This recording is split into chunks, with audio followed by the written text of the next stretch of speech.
Let's do it. What is up, Nuke The House? We'll bet some NBA tonight. We'll bet some NHL tonight. We'll bet a whole bunch of stuff tonight. We're going to preview the Sweet 16. Foxy will be here in just a minute or two. And then we're going to preview Major League Baseball too. So we have so much going on today. Very excited to be doing this show tonight. We've got a lot of NBA bets that are sitting out there right now that I guess I can give you some of them, right? Usually we do give out free plays on this show, don't we? Yeah, I heard we do. There's a game that's about to start right now. I'll give you a couple Foxy plays. Quentin Grimes, 24.5 points. I think you're finding that at minus 20. I'll try and find you the best number for Grimes, but at this point, that might actually have been bumped up by, full point, might be 25.5. So we're looking at Grimes. I like this morning, and then Foxy's on it. So I'm saying, hey, let's throw some more money on it. Let's be completely fiscally irresponsible. No, you're still getting 24.5. So it's now 24.5 minus 15 at DraftKings, 24.5 minus 18 at BetMGM. So you want to bet that? I say go for it. What up, Fathead? Good to see you, Fathead. Good to see you in the house tonight. What else we got for him? We got a Sar Edwards, same gamer at plus 106 to score at least 15 points each. And then later tonight in the Lakers game, I'm on the Luka over 29.5. Foxy's on Luka over 3.5 threes. Correlation right there. And then Siakam over 3.5 assists at plus 116. That's what we got. Fathead's on the Lakers first quarter minus 5. What up, Fathead? How are you, pal? Good to see you. So Lakers minus a half. Lakers first quarter minus a half for Fathead. Okay. 24 ATS in the first quarter since Luka came over to the Lakers. Wow, that's a great number right there. What a great stat. 20-4. Garrett has a $100 no sweat bet for the NBA. I mean, I'd bet the Grimes 24.5, but that's just me. That's just me, Garrett.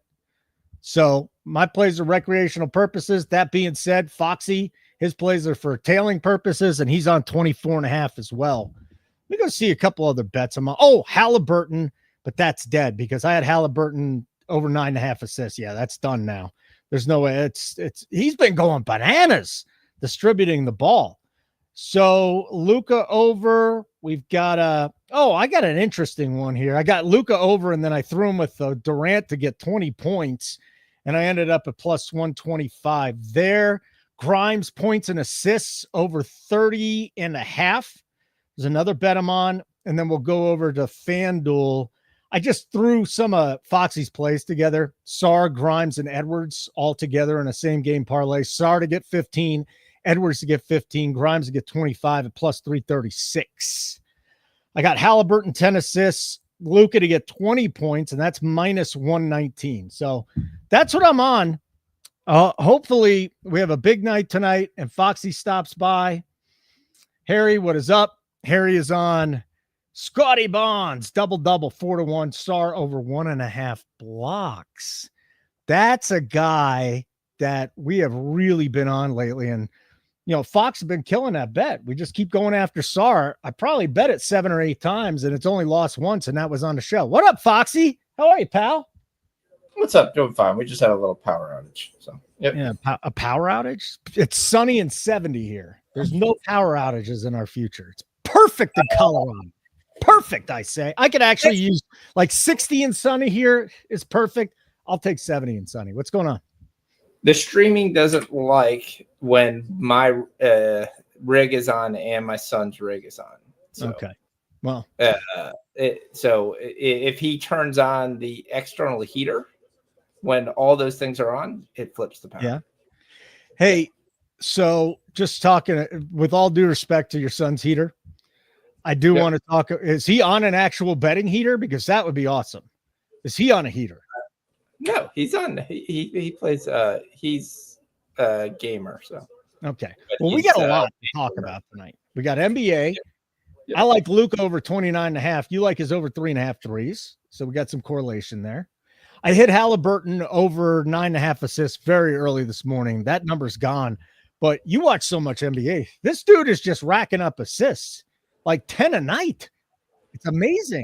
Well, he is. If you remember a month ago, we talked about he wasn't, and they weren't really winning basketball games because we were talking about he was getting triple doubles and double doubles constantly, and then he just went away from it this year. And now that he's gone back to doing that, it's the team's winning games. So I'm also on Siakam over 3.5 assists. He's done in 2 out of his last 3. Should basically go in and face Grimes. And when he's beaten it by a good number of assists. So I do like that. Sorry, he's 4 out of his last 5. I apologize. I said 2 out of his last 3. But so I think I like that as well. We'll see. I'm hoping the Lakers losing streak continues tonight. We'll continue to see chinks in the armor, the inability to play defense versus a team that's going to be able to score with them. Yeah, Grimes is a good bet. The only question I want to real quick. I just want to jump in here. I misspoke because I said take Grimes. That's minus money. If you got a free bet, if you're no sweat bet, you got to do plus money. You can't get $100 and then you get $90 back. I would not use $100 no sweat bet on a minus money bet. They're giving it to you. I would use it on a parlay. That's essentially what I would use. I would use it. Luka 3 threes, Luka 25 points, probably Halliburton 8 assists instead of 10 assists. I'd have it for a sense, or you just go with what. Well, like Luka 4 threes, Halliburton 10 assists. I took the double, and Miles Turner is going to probably have a pretty nice night tonight. So I like his blocks, so I'm on his blocks as well. So okay, well, I'm excited about tonight. We got a lot of plays out there. We'll talk Sweet 16. I got 2 bets in. Huh? It's almost time for Wizards basketball. Oh, God. Well, we got action in this game, so it's really Sixers basketball. I'm not on SAR tonight. Should I be on SAR? What did you do? Parlay him and Edwards for 15 points? Yeah, because I don't like they threw it up to 17.5. Yeah, I know. I mean, I could take it, but if you look at some of his games where he's been stopped, I'll take that as a personal play versus basically one that he's been stopped around 19 so many times, which 19 gets us home, but doesn't give us a lot of wiggle room. One of the guys that are very interesting to watch is Carlton Carrington. And the only reason I kind of like is Carrington with Keyshawn George out. He tends to rebound the basketball. This is going to be kind of a game, long misses, lots of threes attempted here from Philly. So he's going to start at the 2 guard tonight. AJ Johnson's going to start at the 3 guard. That's a little interesting play. I think there's going to be a ton of rebounds here, and his number at 4.5 at plus 114 is something I'm on personally. The Dancing Bear. The Dancing Bear is an interesting look here. I wish his line was 11, not 11.5, but I could see still getting 11.5 home. So that's probably not a bad look to be looking at here. I've taken a couple of different things in this game that I like. So Justin Edwards is another guy we've been on as well. 17.5 is kind of right where I draw the line there. Again, it's a similar thing that we talked about with SAR. I'm on it personally. There's not a lot of value with it because he's probably going to get around 18, 20 points. But I still think he hits it, so I'm going to be on it. I've taken the Dancing Bears rebounds tonight at 6.5. I took the points and rebounds for him at 18.5. So should be a very interesting game tonight. So I was trying to find some things on AJ Johnson, but the book wasn't offering it early. I want to see if they're offering it now. Let's see what we got here. While you're looking for that, I'll give you a second. We're between 8 and 10 games till the end of the season in the NBA. So it's about to get really kooky within the next week and a half, where guys are going to be sitting. They're not going to be playing at all. So we've got to, we got to be mindful of that. The West is going to be very interesting because you basically go into tonight that you have the Nuggets, Grizzlies, and Lakers are all tied in the loss column. Yep. Nuggets they have 2 extra games. They're up 2. Good news for them. They're both wins. So, and this is the kind of a game that you want to sit there and get into Oh, why's the fan disabled?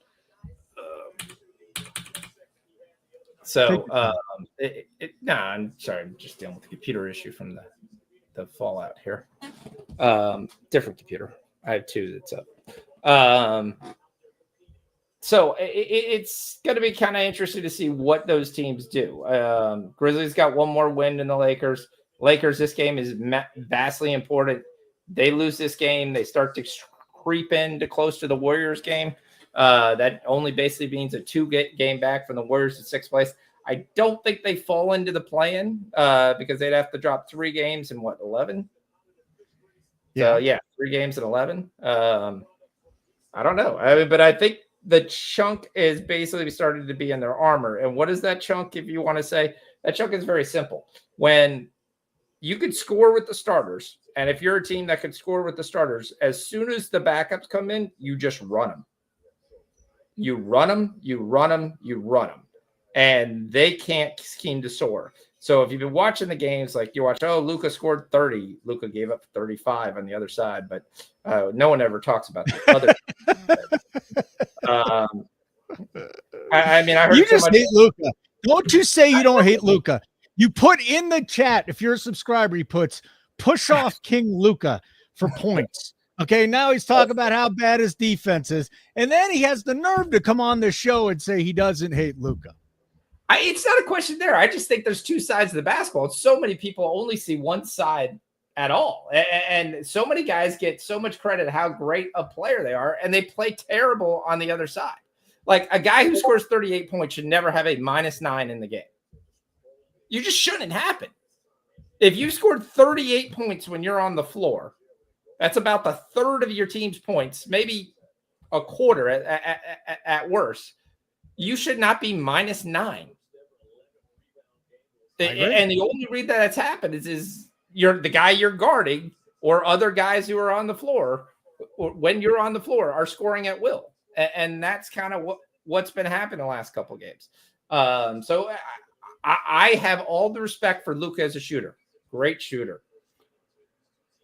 I think Luka gets a lot of great credit for these great points things, but half his points are from the free throw line in some very iffy calls.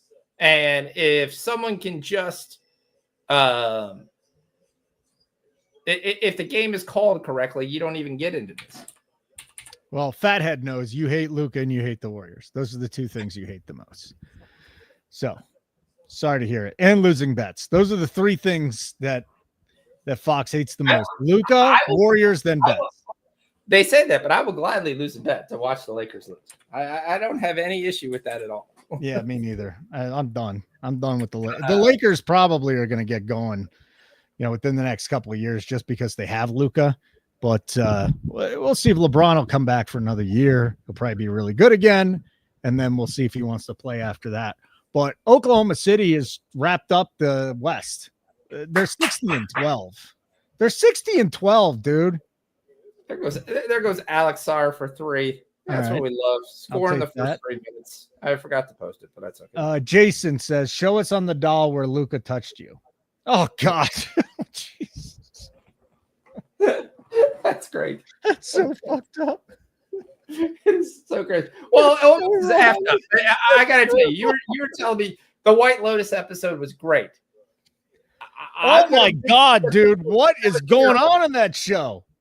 I'm going to be terrible. I'm sitting here watching the White Lotus with there, and I'm like, she's like, oh, is this one going to be better? And I was like, I don't know. Holden said that there's a lot more action in this episode. It was a good episode. And we were an episode behind, so there was no action whatsoever in that episode. And then we're basically get to the episode, and the action that he's calling, and I'm going to ruin it. Action. I don't care. Is not a good action. I did not see that episode. It was brother. The last time we worked together, I had not seen that episode. Okay. He's talking about brother and brother crime. It's a great episode. I mean, it's awful. What are they just trying to shock us with that show? The other one, Righteous Gemstones, I thought was just done. They came back and they're actually having a good season. Usually when Kenny Powers does these extra seasons for the money, they're not good.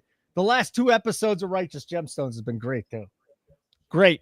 Great I episode. don't think I've ever watched any episode of Righteous Gemstones. Oh, you'd love it. By the way, Yabusele has 8. What the hell is going on with him? 8 points for Yabusele. It's open. The Dancing Bear said it's going to have a pretty good chance. I just don't understand why you don't like. You enjoy comedy. You're an affable person. Why would you not watch the Righteous Gemstones? I don't know. It doesn't make sense. It just looks stupid to me. Okay. Yeah, Yabusele has all the points for Philly. Let me guess. You didn't like Eastbound and Down either, did you? No. Oh my God. I'm not a big. My God. That's one of the funniest shows in the history of the world. The first 2 seasons? Are you kidding me?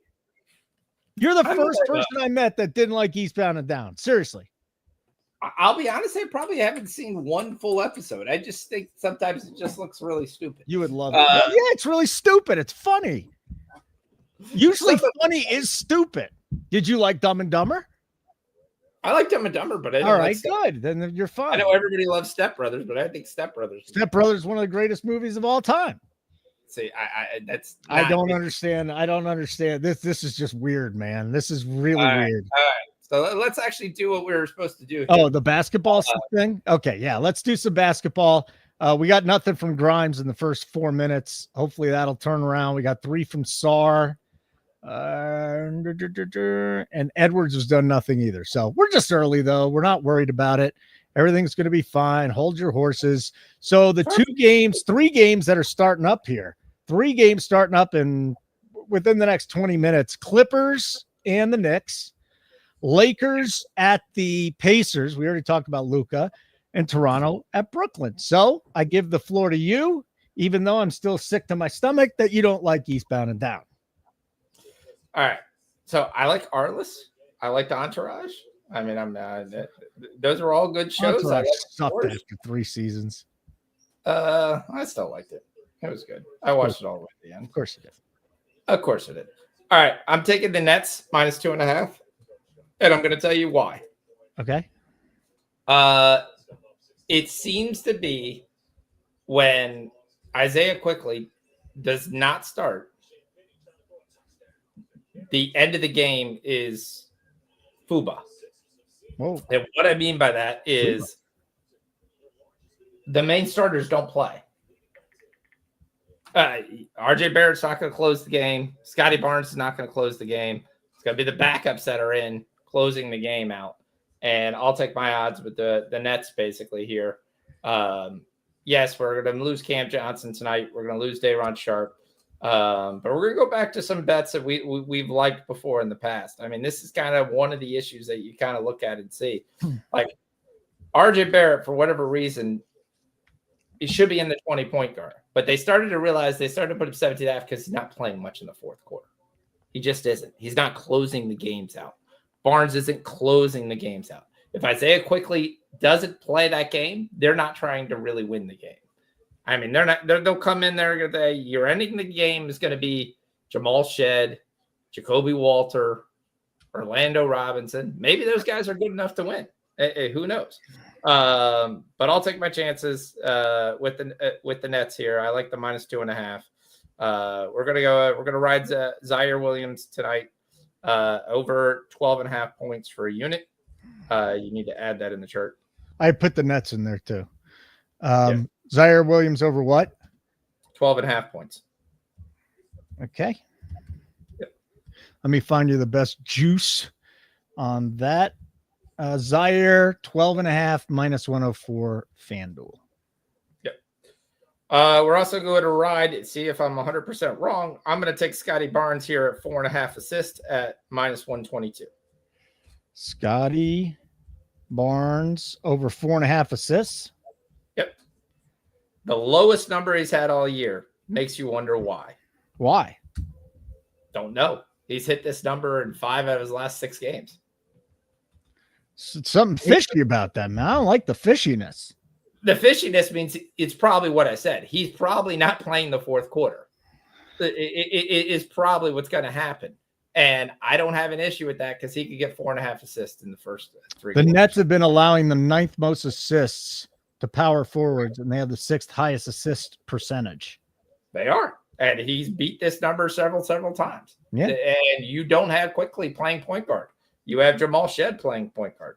Now, Jamal Shed's put together some very nice games too. So that's the one thing I'm also running. I'm playing Jamal Shed at 10 points. Ooh, okay. I'll find you the juice on that, but Jamal Shed over. Let's see how many points we can get on Shed. 95 points. Yeah. I mean, we know what the points are. And if you find anywhere that has Jacoby Walter, I'd be interested in playing his threes. All right. But 9.5 minus 106 at Rivers. Yep. 9.5 points minus 106 at Rivers. All right. And the other one you wanted was who? Jacoby Walter, but I can't find it. They're not even giving me anything on it. All right. Jacoby Walter. 11.5 even money at MGM. 11.5 even money. What's his threes? Could be 1.5. 1.5 plus 25 at MGM. I'll play that. Yeah. Yep. Okay. Jacoby Walters over 1.5 threes. Yeah, we'll play that for a half unit. Plus 125 half unit. Yep. Hey, cool. Yep. You get the very interesting game. I'm really interested to see how this game plays out with the Clippers and Knicks. You still have no Brunson tonight, no Miles McBride. If you've been sitting under a rock, that basically means Josh Hart is going to get the assist. We played Josh Hart a bunch of times for his assist, and he's hit us for well. So we're going to go back to this. We're going to play over 6.5 assists for Jalen Wells. For Josh Hart. Josh Hart. 6.5 assists. Okay. Yep. I'll find you the best juice on that too in just a moment. Yeah, he's kind of a jack of all trades, isn't he? He can do it all. He has been, and his scoring comes down, but he seems to give more effort sometimes in these bigger games. Obviously, you're going to have Cameron Payne again playing point guard. Okay game last night coming through. I wouldn't sit there and say, hey, he can't get this rebounds because he could definitely go out and get a double-double tonight, which is not a bad number at plus 120. But, yeah, it's – I think he comes out there. I think he gets a 6.5 assist. He probably goes well over his PRA tonight as well. I just don't like that his points was at 12.5. That's right at the number I don't want. I think he's generally a 10-point guy. That automatically say he's going to get some of these double doubles and triple doubles he gets versus bad teams. The Clippers are not a bad team. They've got a lot to play for. Everybody's playing for them. Harden's playing, Powell's playing, Leonard's playing, Zubac's playing. Karl Anthony Towns coming off his first triple double. Yeah. If you haven't been watching, Kawhi's been playing really, really well. So Kawhi at 22.5 is a very interesting look. But I've been playing his rebounds, and his rebounds are normally 5.5, and they jump that all the way up to 6.5. Yeah. So I'm kind of not playing that as well tonight. But one thing I am going to play is I'm going to play his points and rebounds at 28.5. Okay. So what's the bet again? Kawhi, points and rebounds, 28.5. Oh. Rebounds over 28.5. All right. I will get you that number as well. Points and rebounds for Kawhi. See what we can find there. We can find a minus 15 at MGM. Boom. Stars hit 2 threes. Let's go. He's firing out. Yeah. Unfortunately, Grimes has not done shit. Oh, he's on the board. He hit a 3. Okay. It would be nice to see him have like 6 by the end of the quarter. Well, the one thing that's not happening is the Wizards are up 16. I cannot imagine that that the Wizards are gonna blow out any team. I can't because the body language that you're watching on Philly is not great. Especially with Grimes and really kind of looking with some of the other guys that are there. They're just kind of going through the motions. I'm not saying Washington's a great team is going to blow them out, but if they don't try, which is kind of so far what it looks like. Okay. Washington has the effort level is way higher right now for Washington. So for now, they're the Wizards. Correct. They are the Wizards. They make magic. I'll feel fine about it. I'm not worried about it. He didn't catch me. All right. So what else do we have, sir? Any other bets we want to talk about before the 7:30 games start? We talked about the Lakers games, the stuff that he's going to play tonight. So they're going to have their normal lineup. So it should be a very interesting game. I'm looking to see how this goes. And the line was 232. It jumped to 236. I can't play that at 236. Just can't. Okay. We'll play the Halliburton double. We'll play the Siakam assist that we talked about. I already took the Luka 30 points before you gave it, so I'm fine with that as well. So I like that. I took the over 3.5 threes, and I took his rebounds assist. I think it's 18.5. So all right. So drop your best bets in the chat. You got any questions for Foxy about bets? Throw them in there. We'll get to the Sweet 16 talk and Major League Baseball a little bit later on in the show. And I want to remind you to smash the like button for those of you that are watching us on YouTube. And if you're on X, come on over to our YouTube channel. There's such great stuff going on there. Foxy gave out another winner in the NBA yesterday that I had to deliver to the people. So that was good to see. We've got NASCAR, MMA, college basketball going on right now. NBA, NHL, Zargo's great. Golf, we got the golf as well. So go check us out, nukethehouse.com. You can sign up for any plan. If you haven't used your free week, use the code NASCAR is back, and you'll have a free week. What's better than that? Did you make any college bets yet? I was on Illinois State earlier. Just how did that go? They won by 11. Oh, well, that's good. They covered by 2. So, yeah. Any reason to get on Loyola Chicago tonight? I think they're going to win the game.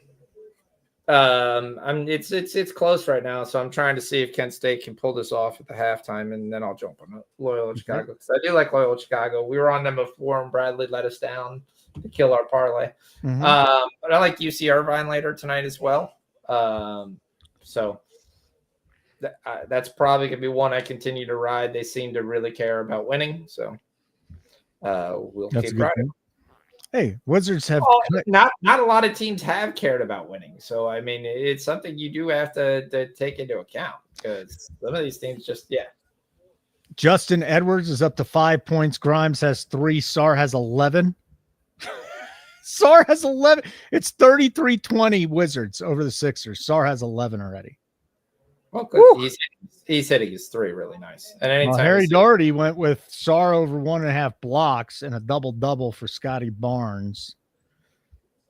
He's going to be sweating the Barnes one.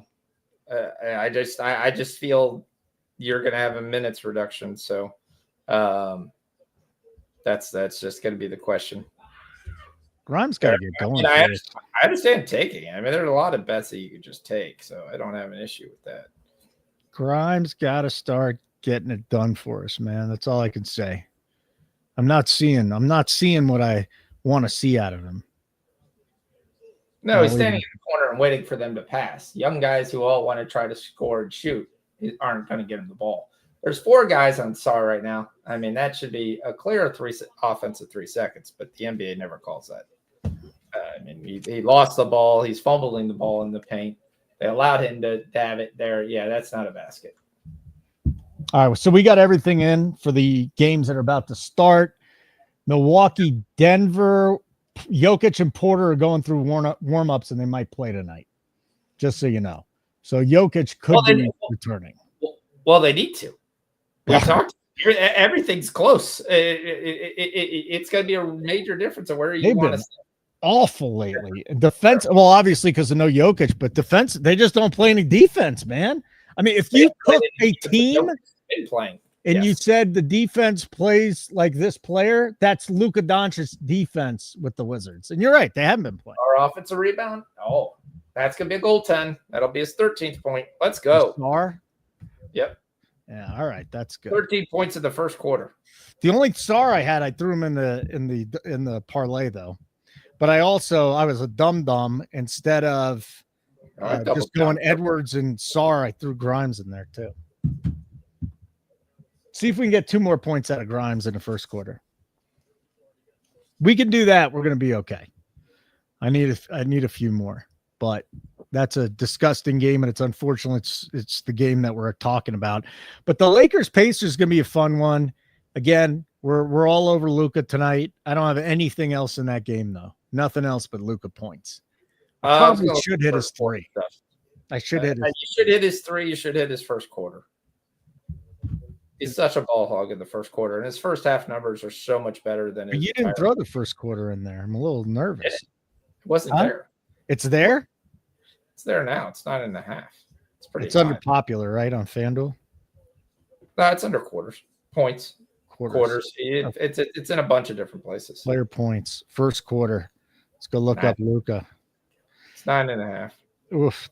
10 points in the first quarter? Yeah. Well, again, he's been hitting it because he doesn't pass in the first quarter. He doesn't. Watch the game. I don't know if 10 points is a lot, but that's SGA too, right? So he's been 9.5. Luka's 10.5. Luka's 9.5. Yeah, Luka's 9.5. SGA's been 10.5. Correct. Right. And even that, he had a run where he was hitting it, and then he's just kind of been calmed down as this year. All right, you can make fun of me when that hits because I'm not feeling the Luka there. Oh, I'm not making fun of you. What I would look at is the only way it's going to hit is if you can find Luka to make like 3 threes or 2 threes in the first quarter, because that's probably the only way it's happening. All right, let me find the best number on the threes. You are getting over 3.5 at plus 110 on DK. So I'll just go over there before the game starts and hit Luka over 3.5 threes. Let's try and get that home too, because that's a big discrepancy. It's minus 10 at MGM, minus 11 at FanDuel, and plus 110 at DraftKings. Yep. Do you think we'll ever see a day where we can get props on how many points, like plus minus on players? That would be cool. What do you mean plus minus on players? Like I want to see, like at the end of the game, this player was plus minus. So you're saying Luka? You'll never have a plus minus bet. I mean, that'd be so awesome. Don't say never. Never say never, Fox. It'll never be. Okay, the question on plus minus is, how would you track that? Well, don't they track it? No, I'm just saying, but how would you track that that's a trend? You wait to, how do you track if it's a trend? I don't know. I mean, that is like betting the coin toss. Even better then, because then you know 100% that the books want it to. If you can't research it, they want you to. But let's see, if the Lakers were favored by 10, what do you think Luka's plus minus would be? Well, after listening to you, minus 100. Didn't say minus 100. I sat there and said if they were favored by 10s, which is say, okay, so he's supposed to score 30 points. We'll say his prop set up at 30 points, and they're minus 1 tonight. What do you think his plus minus would be? Well, again, with you, probably minus 5. If you're bringing this up, minus 5. I would think his plus minus tonight, when he's supposed to score 30 points, being on the floor, and they're favored by 1 point. Okay. His plus minus should probably be somewhere between 3 to 5. Plus 3, plus 5. Okay. Well, Grimes got his 5 in the first quarter, so that's good. And Grimes has 5 now. Gerardo's in the house. What up, Gerardo? What are you on soccer tonight, pal? Hey, I'm too lazy to look this up. What happened between Panama and Mexico in the soccer? I don't know. You're talking about international competition. I couldn't tell you. I thought you watched that. What happened, Gerardo? What happened between Mexico and Panama? Has Sarr ever gotten to 30? Yes. Well, Fathead. I think Fathead's looking for an alt. He got to 30 last week. The issue is there are a couple times he should have got to 30. So he was at 20 in the third quarter, and we bet him to get to 30. That was a play I gave. The backups came in and took a 12-point lead to 25, and he never got back in the game. Fucking So, NBA. Which You has know happened what? sometimes. You know We've what, had though? start 20. Yeah. This is what he says the Wizards can't win big. The Wizards have won big recently. They've got a good young club. You got about 20. We needed 23.5. The backups came in, blew out the lead. Sar never got back in the game. All right. So Mexico won and Cholos, Mexico and under 3.5 cash. Good job, boys. Yeah. Good job, boys. So that's good to hear. So And now we get the game He's started. got 11 points. Sar's got 13 in the first quarter. Yeah. The issue is, again, you're up 16. Yeah. That's your issue is going to be, does he play the fourth quarter? That's why there's one thing that's kind of cool about the prize picks and those things, because you can bet first half bets. You can just bet the players to score 15 points in the first half. Okay. You've got to bet two of them, but it's kind of your one thing. So last time I was going to look at the Wizards when they played Philly, because that was a pretty decent game. I mean, it's early still. It's a first quarter, but 16-point Wizard. They scored 45 points in the first quarter. 45. More than Utah scored the whole second half last night. Can we, is there anyone we want to get into if the Sixers are just going to play the Ole defense? Well, Sixers have been playing this Ole defense for a while. Yeah. the guys that I'd be interested in is guys who have a hot hands that the books underlook. So that guy would be just Justin Champagny. Champagny. He's got 11 and 5. We can't bet him now. Okay, he's got to score 6 points. Yeah. He's got to score 6 more? Yes. The difference is he's not starting, so he's done a lot of this just strictly coming out the books.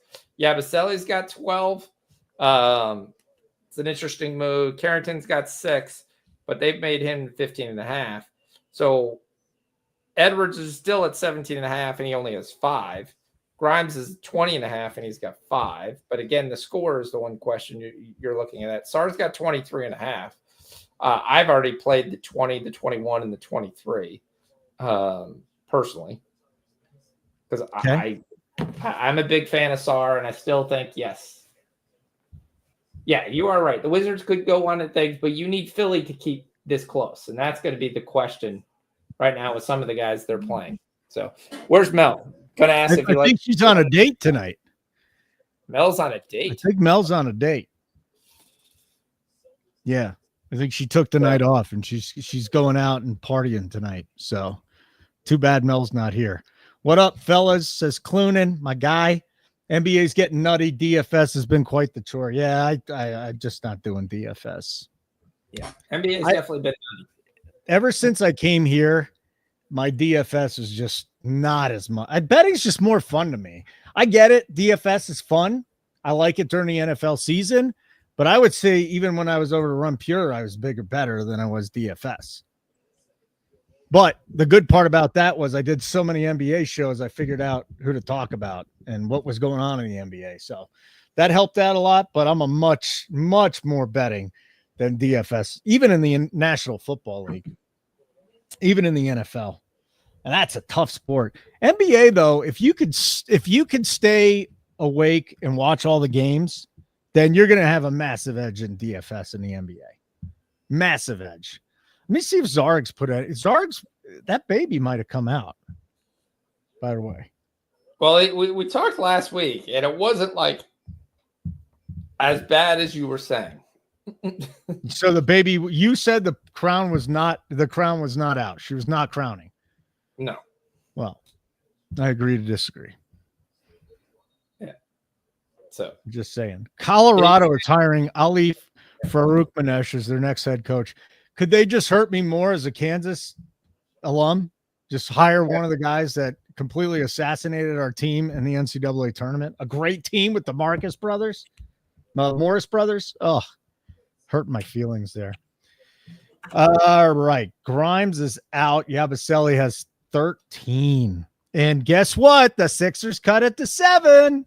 That's what happens because the Wizards ain't going to score 45 and a quarter again. Probably the rest of the season. Sar is. What was on the your bench. take on the Dak news today, which turned out to be most likely false? The Browns thing? Yeah. Like that's bullshit.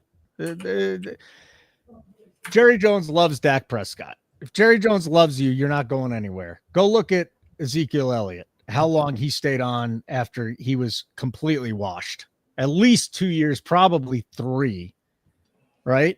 Dak's not going anywhere. Who are they going to make their quarterback? Tell me.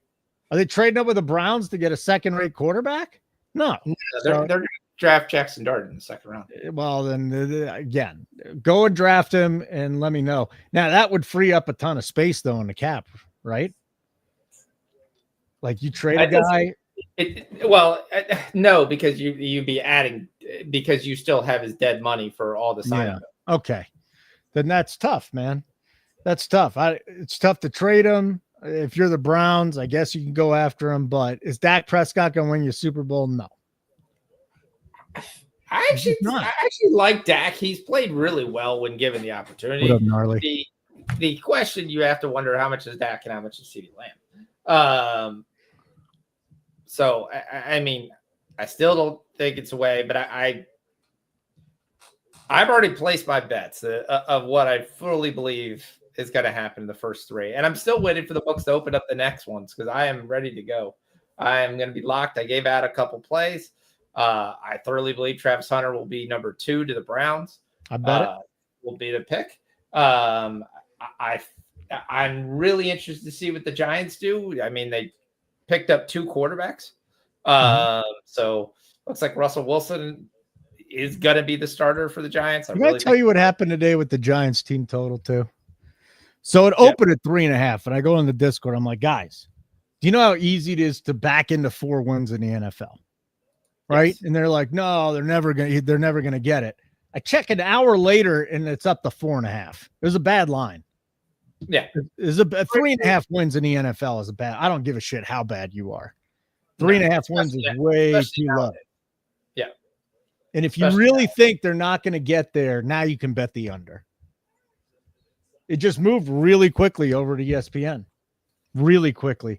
Protractor, Pro Reactor, Washington shooting 71% from 3. Yeah, that's not going to keep up. Yeah, that's not going to be consistent. Correct. My boy Gnarly is in the house. It's an 8-point lead now. Probably should have taken the freaking Sixers and the points at that point. But yeah, but you had to see what the points were. I thought it was only 3.5 at one point. Edwards is up to 9. So yeah, that's good. I was surprised the Wizards were trying to do what the Jazz have been doing, and they started 2 towers tonight. The Twin Towers? Yeah, they started Ralph Sampson and Hakeem Olajuwon? No, I mean, we talked about Utah. Well, actually, you weren't here. Utah's been starting Philip Kowski and Kessler together. The only question with that is basically what happens is who gets the rebounds, because really only one of them gets it. The other one doesn't get there. Yeah. So it was kind of interesting to try to see who to bet with Washington, starting Vukcevic with everybody out and Star together, because Vukcevic just gives a little more effort. So I kind of assumed he was going to get more of the rebounds. The Lakers and the Pacers are underway. It's 4-0 Lakers. And Reeves has 2. Jackson Hayes has 2. And we got Brooklyn and Toronto underway. I know some of you are on Barnes, Scotty Barnes. He's got 2 assists, no points, minute and a half into the game. The Knicks and the Clippers. And you liked Kawhi's rebounds, if I remember correctly. Karl Anthony Towns got a couple points right off the bat. This dude's been something else, hadn't he? What do you think of that trade now? He had a triple-double the day before. It's still going to see what happens. I mean, Minnesota's been playing really good basketball too. So with the Randall being back, so I mean, it's a question of how that's going to change. So Luka with the steal on a bad pass, and Hayes gets another dunk. Yep. Hayes. That was a weird teardrop, finger roll teardrop. A little bit weird. I'm officially worried about the Grimes, buddy. He's got 5. He just went to the bench halfway through the second quarter. He Yep. played, I think, the whole first quarter. He's got to be in double digits by halftime. Or that bet's just not. That's going to cook me. That'll cook the actual points and a parlay. I do agree that he has to be in double digits. That part I'll agree with. Yeah. Or that thing's going to be cooked. So let's go. But he comes out, he shoots a lot of threes, so it'll be interesting to see what he does in the second quarter. So still 6 minutes to go. All right. So we got the Sweet 16 tomorrow night. Really looking forward to doing the show. Should be a lot of fun. Duke and Arizona's tomorrow night, if I'm correct as well. That is correct. It's totally awesome. That should be a fun game. And like I said, you were a little more down on Arizona than I was. I think Arizona can keep it a game. They're not winning that game, but that's a red hot team right now. So I think we'll go on a little bit later tomorrow night, but we've got Maryland, Florida, BYU, Bama, Arizona, Duke, and Arkansas, Texas Tech. Arizona, Duke, obviously the big one. I put 2 bets in today. I took BYU plus 5.5. And I took the total down to 170. The thing opened at 171.5. It went up 4 points already, and then bumped BYU up to plus 10. And I got plus money out of that. So those are the 2 plays. You know, I really dug into into this Bama BYU game, and I just don't see that big of a discrepancy between these 2 teams offensively, especially the way that BYU has been playing. Now, does Alabama guard the 3 well? Yeah. Do I think that the pick and roll that I've seen BYU run, like 3, I've watched 3 of their games this year, but I've seen all 3, pick and roll, dish it out, hit the 3. I think they'll be able to loosen it up. And I'm going BYU plus 5.5. That'll be the play. Okay. I like the parlay better, but BYU plus 5.5. They can win that damn thing outright. You got any takes on the other games tomorrow night? I think Alabama wins the game. I don't think BYU does. But I do think 5.5 is too many points. Too many. The question is Sears and Nelson. As long as they both come back, I think they'll be able to score consistently. BYU's been getting some really good, outrageous shooting percentages that, again, you're going to switch places, so who knows? Alabama also has had nights where they've gone cold from deep, and they like to take a ton of bad threes. So there. BYU's a sexy team. If you're going to take the spread, that's fine. I don't see it happening. I gave you 1 and 2 in the Elite Eight. I'm going to miss it by 1. So I don't think there's any issue. I like Alabama to win. Obviously, I like Florida to win. I think Maryland's going to stay with them. Again, I think 6. I would take Maryland pre-flop. I think it's 1 too many points. But I'll probably take that at more alt line, probably at 8.5, 9.5. Yeah. With probably Texas Tech. It is probably the one team that I have here that I actually think the line is correct. I think Texas Tech covers the 5.5. I think that line should be a lot more. I think Arkansas is getting a lot of credit and shouldn't. So that'll be probably something I'll probably take Texas Tech on the money line with Bama. I'll probably take Texas Tech on the money line with Florida. I like Duke. I think the line is right. I think it's right at 9 where it should be. I think Duke wins this game by about 8 to 10 points. I don't think that you have – Arizona has been able to beat up teams like Akron and other things with its size. They won't be able to do that versus Duke. Vassar's going to have a little bit lesser time. And it's not just Flag, it's the other guys that they have on the line, 7'1" backup and 7'1" guy coming off the bench. And Knipple really hasn't got going yet. Caleb Love has been around for 6-7 years. He's had plenty of games where he hit the Western Bard. One of the things that's been pacing Arizona is they've been getting a lot of good shooting from Bradley. I wonder if that's going to continue in this game. I like Duke to move on. And I think Texas Tech becomes the one that I miss, and I only hit a 20 to 1 instead of 120 to 1. People are complaining that the tournament has not been good. And I'll just say this. It sucked the first 2 days. The next 2 days, the round of 32 was amazing. And There's we've a got difference. It depends upon what you're at. There are no Cinderellas. The days of the Cinderella are going to be done. well, because you're going to say the portal, and I disagree. Yep. I still think that you'll have teams that make a little bit of a run. It just happens. And we could talk about the portal too, but we had record high ratings. I mean, monster ratings on that Sunday. So I have no problem with the chalk advancing. As a matter of fact, it probably keeps people more interested because most people take the chalk in their brackets, right? I think it keeps people. I think it keeps people around, Foxy. I think most people take the thing they want. Your goal in an event like this is to get the non-basketball person to watch. The non-basketball person isn't going to be able to sit here and watch Maryland versus Florida. They wouldn't care. This was George Mason versus Florida, the little guy going up for stat. They would be a little more excited. You'd get more women watching, things of that nature. But to watch the two big teams, two SEC teams, I mean, your dark horse team is a team from the SEC team that finished sixth. This is not really an underdog. So I mean, everyone is on Duke to note. Yeah. I'm not taking the -9. I'll take them in some money line parlays, but I'm not going to take the -9. If you flash back to the 08 season, right? Kansas, UCLA, North Carolina, Memphis. You had 3 blue bloods in the Final Four. Monster ratings. And I'm fine with that. I just want really high-level college basketball. And if we can get Florida from a basketball perspective, it's a better tournament because, yes, there are teams that can beat these teams. If Florida doesn't play their game, Maryland can beat their game. I want Florida. I want Duke. I think Florida is going to get Maryland in foul trouble, and they're probably going to call a travel when it should have been called, and Maryland's not going to advance. And I just think the depth that you're going to get from Florida is going to be too much for Maryland to handle. So, Sean Fisher, portal's out of hand.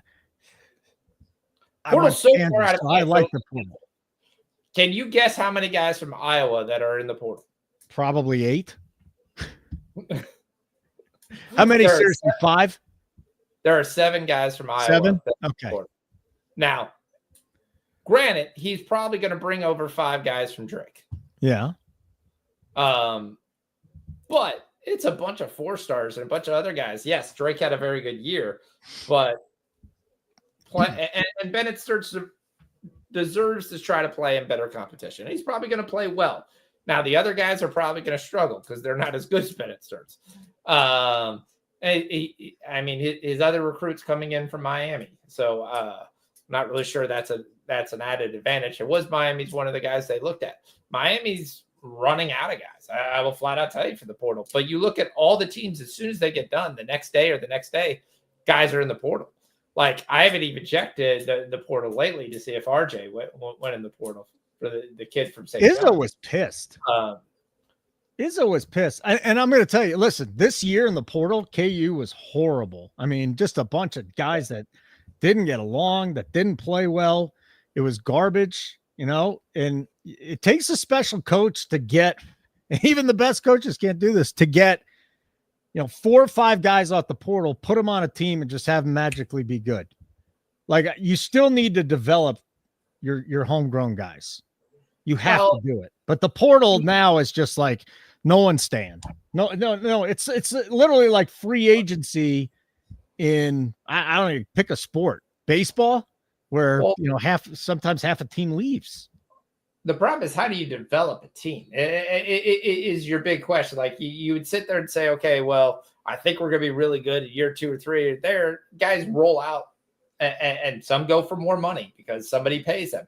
Others go because they want better competition and they want to prove that they can be able to play against competition. Some of those, I think those kids are idiots because the league has shown they can find players wherever you go. Dame Lillard, all kinds of small time schools of guys who play in Australia. If you can play, they're going to have a chance that you're going to play. And worst comes to worst, if you're not picking the lottery, who cares? You go to a better team sometimes, and that's a better option for you. So it's so many times that you see the leading scorer from a Southern Illinois turn around and go to where did the one kid go? Illinois, the 1 year, and all of a sudden he's the third or fourth option. He's has no looks versus being a 25-point scorer his career at SIU. Then they're like, okay, tries to get a showcase senior and then get in that. But and some of those guys don't really know how the good are, and they want to prove themselves to be good. But it is kind of sad when you look and you see so many guys just roll out. Your Kansas's problem was, I don't think, the portal. I think the problem is you recruited a bunch of two guards and forgot that one guy needs to play point guard. Yeah. Harris has been a great point guard. He just fell down this year. I don't know what the hell happened to him. So I disagree with that. I don't know if he slept with half the team's girlfriend because he never gave anybody the ball. Well, he just sucked this year. Yeah. He went completely backwards. And, they never learned how to play with Hunter Dickinson as the big. So this season's over. I'm glad. I couldn't stand that team, and it didn't bother me when they lost. I was just ready for the season to be over. Completely over. Hey, let's get back to the NBA real quick. Catch everybody up on where we are.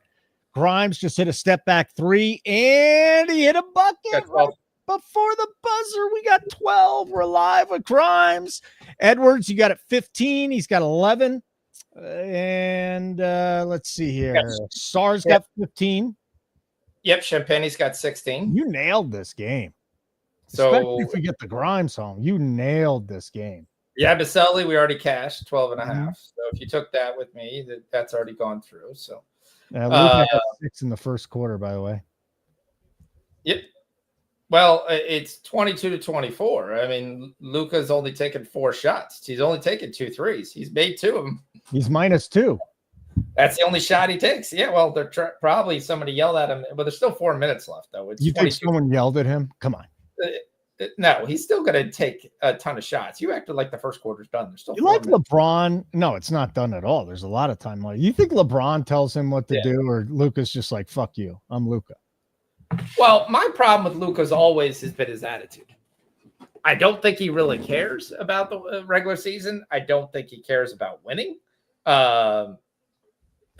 You could see it in his face. He just kind of plays around, and he's fine. And he's fine to win the game 245-241. But there's a lot of things. So I don't know. I cannot stand the offhand, because the offhand is a push-off, right? Every time.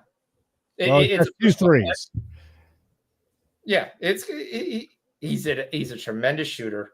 He's a tremendous there, and they should be calling him all the time. Watch this inside hand right here. Okay, so he's gonna come around. Nice dribble here.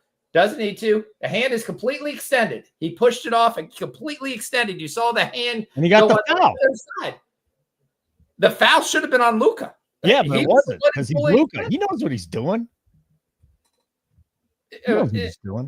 That's not what he's doing. The issue is he just hit another 3. The guys don't sit there and allowed to do that. And yes, tremendous shooter, tremendous player, plays okay defense. Yeah, he's going to fire out his threes. That's his only play, and that's really it is. I just think I want to see one ref actually call him for what he is and see how he plays basketball. Because it's so many times I can say, oh, look at him make space. He didn't make space. He pushed the guy away. That's how he made space. It's the same thing you watch Tatum do when he drives in to go for there. He'll push guys away. But often the arm doesn't extend. His arm extends all the time. You watch the elbow fly out. Almost every single time he takes a shot. That never happens. And you're just hating on Luka. That's what's happening. I'm not. Watch. I will show you video after video after video. Grimes, Sar, Edwards. So Grimes is still in the mix. He's got 12. He picked up 5 quick ones before the end of the half. I've been saying that for forever. Regular season is way too long. They need to adjust this down, but to do so, the players would have to take a pay cut, and they'll never take a pay cut. So you're never gonna drop it down. I think baseball, the season is way too damn long. By the way, did I tell you about Tyrese Halliburton again? The dude has 5 assists in the first 9 minutes of the game. His number was 10 when I got it this morning. Yeah, if he can score some baskets, it'd be nice. I don't need him to score baskets, but if you need him to score baskets, I'll take it. I'll do it. Luka cares about the playoffs. So do half of the NBA players. Luka cares about the playoffs. Yes, I understand he cares about the playoffs. He doesn't care about playing defense, and he doesn't care about the other things. There's more than one thing. I don't think guys think Luka has the same attitude as Jokic, where it's just like, oh, he doesn't care about there. Jokic cares about winning. Jokic cares about winning. Yeah, yes. And he cares. And Luka whines and cries so many times when he's doing things that are 100 times worse. So I just can't stand him. I want to do a rapid fire NFL totals later on tonight. Did you look at baseball yet, or are we still too far away? Tomorrow. Yeah, tomorrow. You gonna wake up tomorrow, make some bets? Maddie's got like 20 bets already. He's just firing for opening day. Maddie's the baseball guy. For the most part, I'm going to pick and choose different things I'm going to have. I'm going to look at lineups, what they come in. Guys that I'm looking at right now is probably Colton Cowser for Baltimore. I'm going to probably be on his total basis. Okay. With Miami? Colton Cowser plays for the Orioles. Who got traded to see? I even need a refresher. Who got traded to the Marlins from the Orioles? Connor Norby. Norby, that was it. Colton Cowser, Connor Norby. Not the same thing. Cowser's been in the league a couple more years, had a big home run league that's there. Gunnar Henderson's going to be out till basically April 4th. He's going to be really kind of called upon. I think he's going to move into a prime part of that lineup. That'll be very interesting. We're also going to once again enact the best bet in Major League Baseball. And we'll see how well it goes. Are you Yerfy guy? Sometimes I do Yerfys, but not as much. One of my favorite bet is a parlay. We take Jackson Holiday to strike out once, and then we take that with a money line bet. And the reason we take that is Jackson Holiday actually did it in 38 straight games. Now he went away, came back, and still with that, but the fact that he just still weighs away and he has no issue striking out. So I'm going to tell you what I hate about this, though.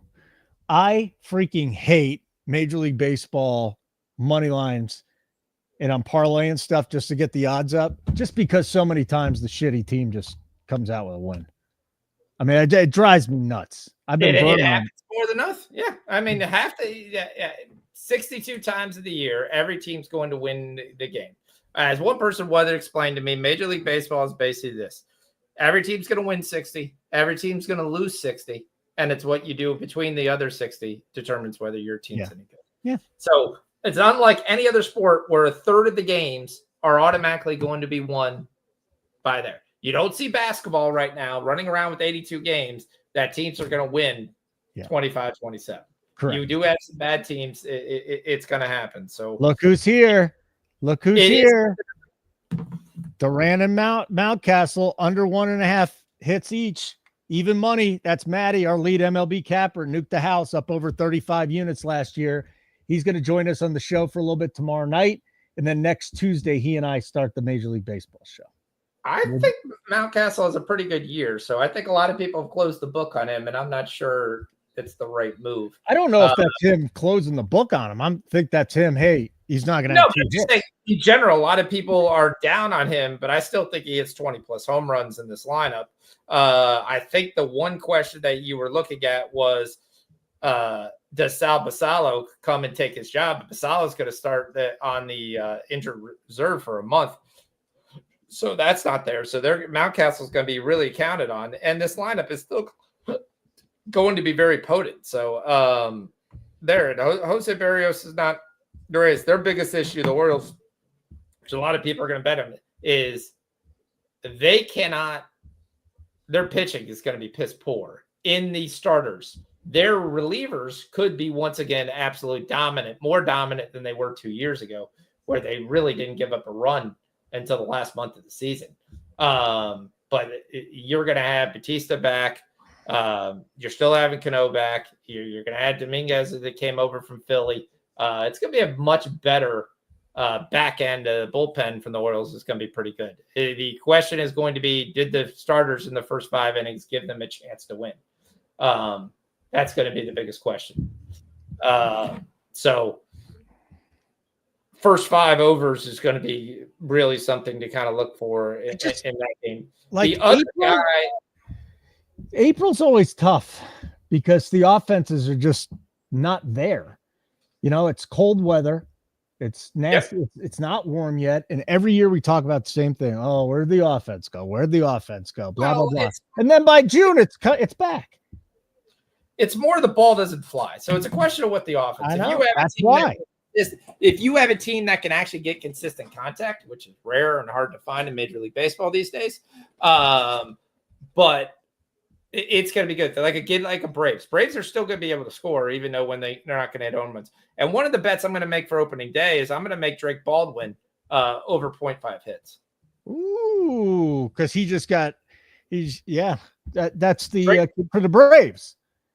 Correct. Drake Baldwin's the hot young prospect at catcher. Sean Murphy's out for a while. Baldwin's going to bat 8th. Everyone looks, it's going to bat 8th. There have been plenty of Braves guys that have been able to receive good numbers with that. Their lineup is still very, very deadly. He's going to see good pitchers. He's a great contact hitter. He comes out for basically going to start the year versus Michael King in San Diego. It's going to be a big ballpark. You're going to have places to be able to put the ball. I think he definitely gets probably 1 hit in his major league debut.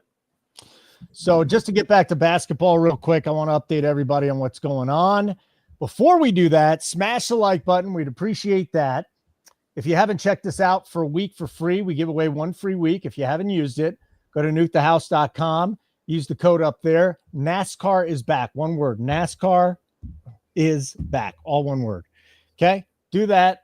If you haven't checked this or you already used it, $19.99 a week, $59.99 a month. You're getting so much with us.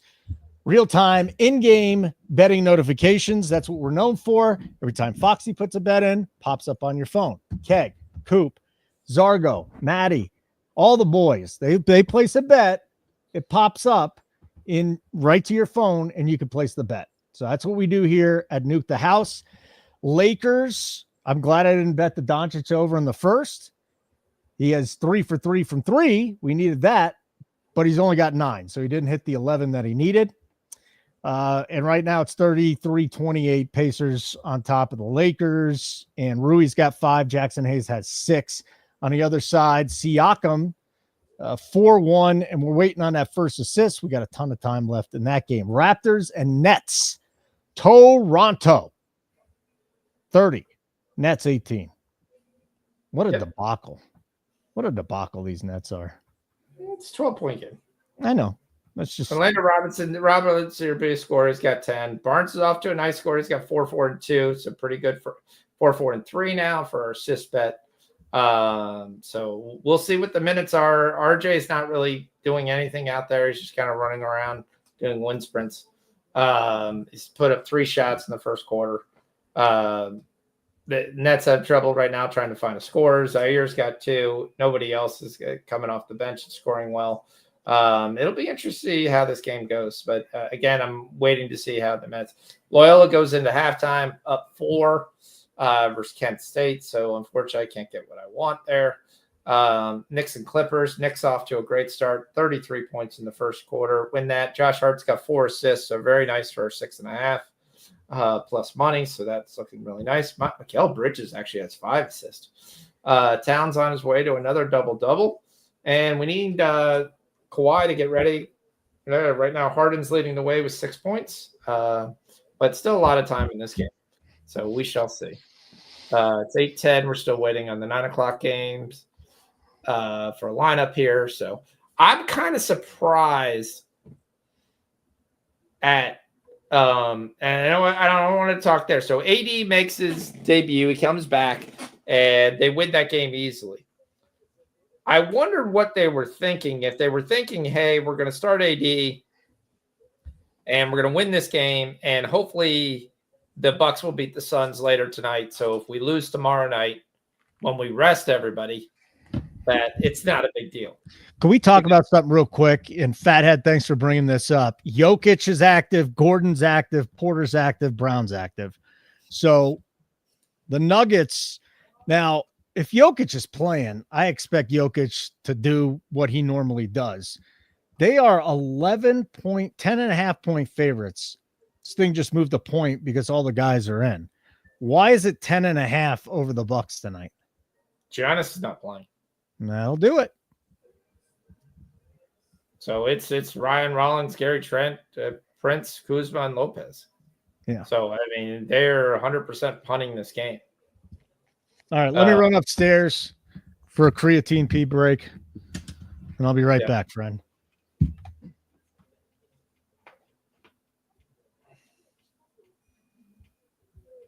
All right, so the Lakers lost the first quarter. No surprise there if you've been watching any Lakers basketball lately. Luka scores 9 points and has a -6 for the quarter. So once again, we talk about plus minus and how that works when he's on the floor. So numbers speak for themselves.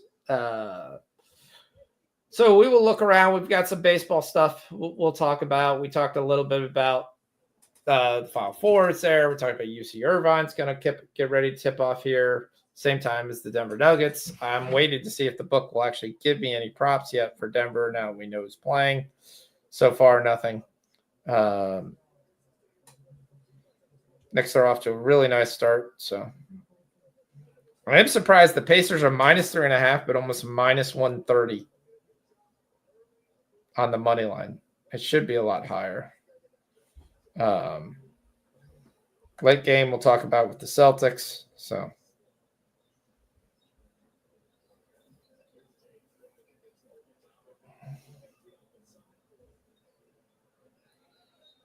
LeBron forces his way inside, forces a foul.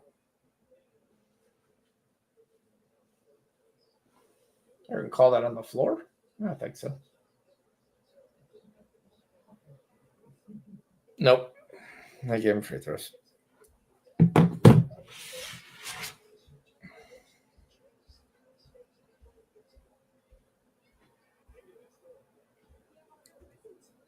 Shed's got 4 and 2, so that's good. Walter hasn't taken a shot yet. Maybe we'll see if Walter showed up back here.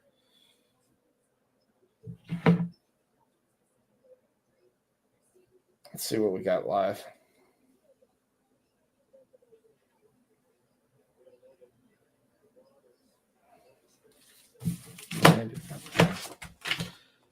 Joker assist is 8.5.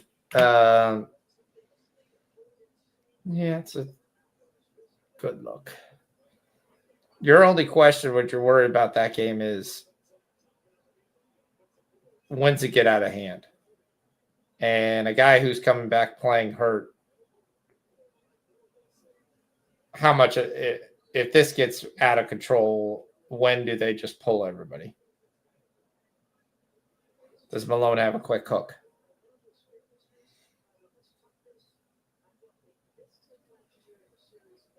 It's going to be a very difficult game to cap.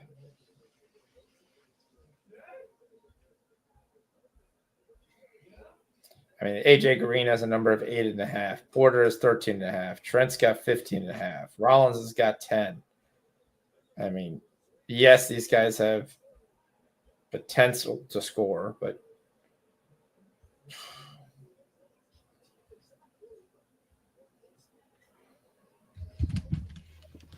all right, here we go. Joker, 8.5 assists. Whew. The question is, if you think the Bucks really are going to be garbage because Giannis and then you can get a blowout. But we've seen Jokic get triple doubles in 3 quarters. If he's playing, I just can't see him not doing what he normally does. Tough SOB, no question.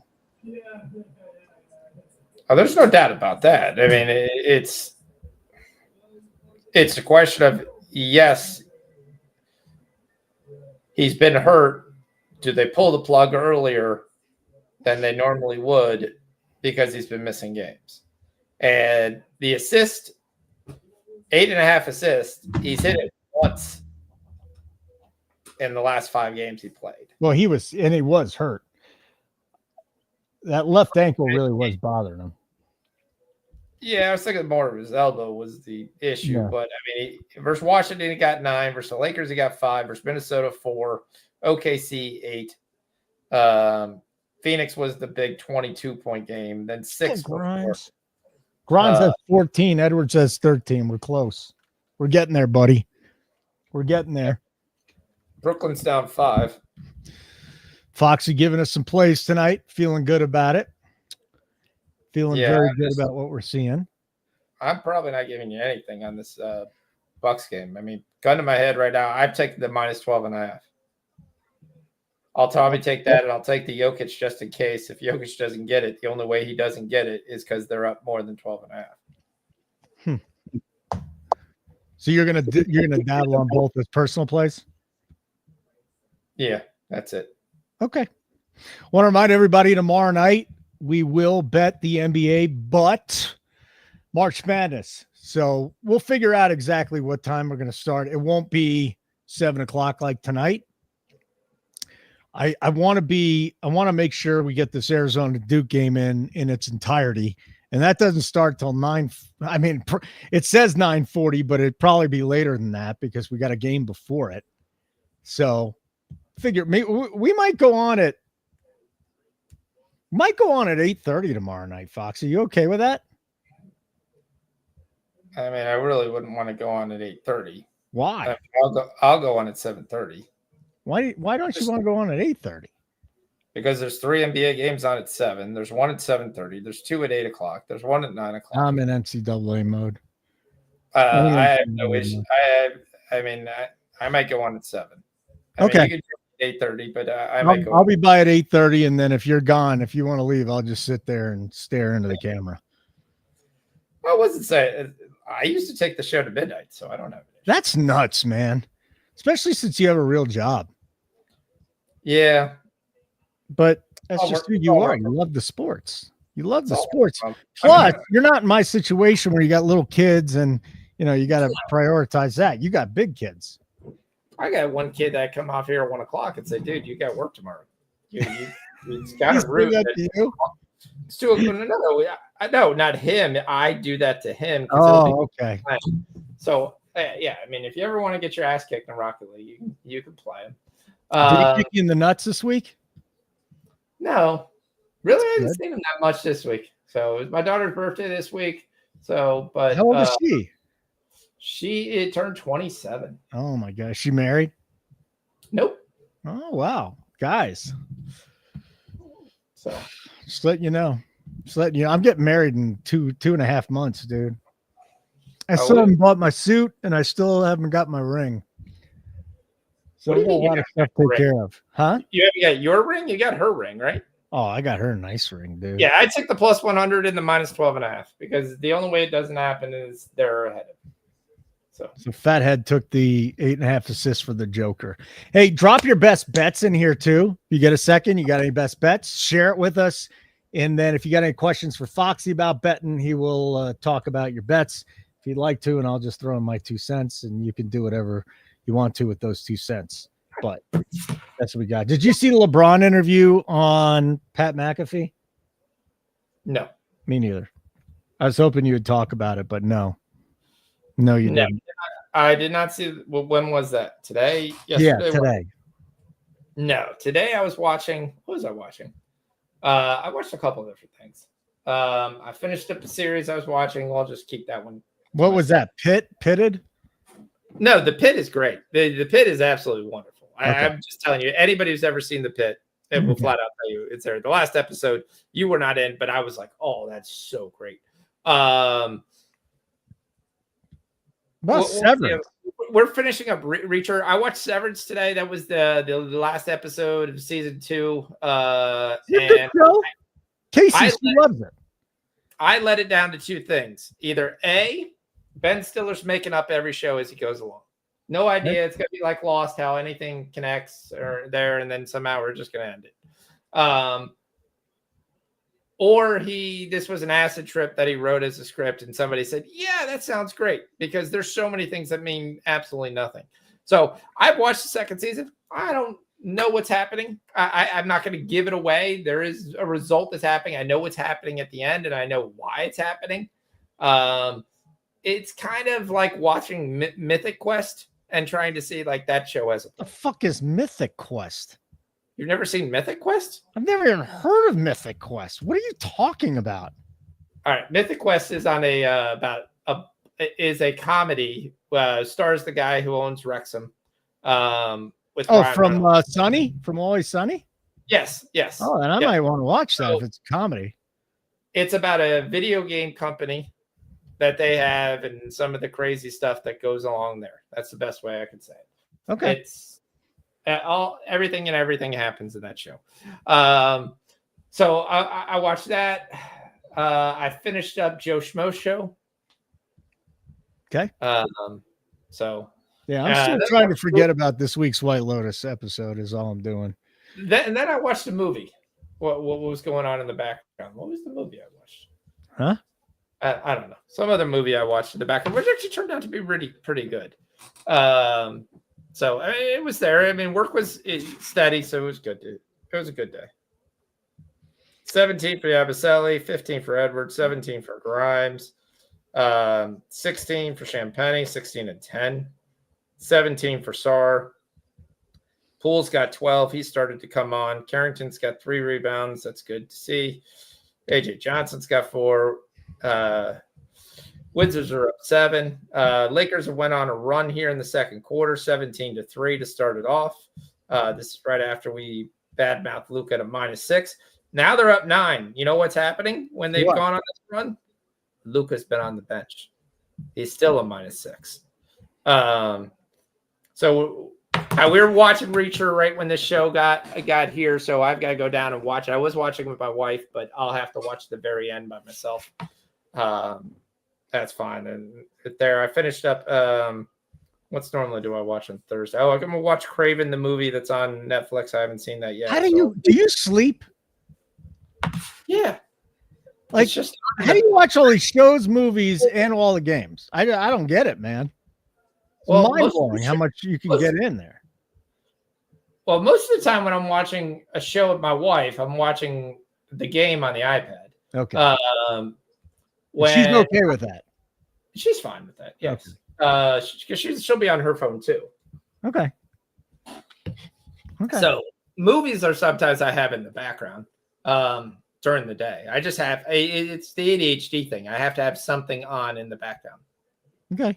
I have a real job. That there's times I have to pause the movie or pause this because I have to think a little bit harder on what I'm doing. But there are monotonous things that you do in any job that is just setting up the templates and stuff like that you can just kind of do, and that stuff can be on in the background. And then you pause and you go through and you do the lookout. So, yep. Okay, here's the deal. We're on a lot of Sixers tonight and one of the Wizards. Alexander Sarr has 19. Yep.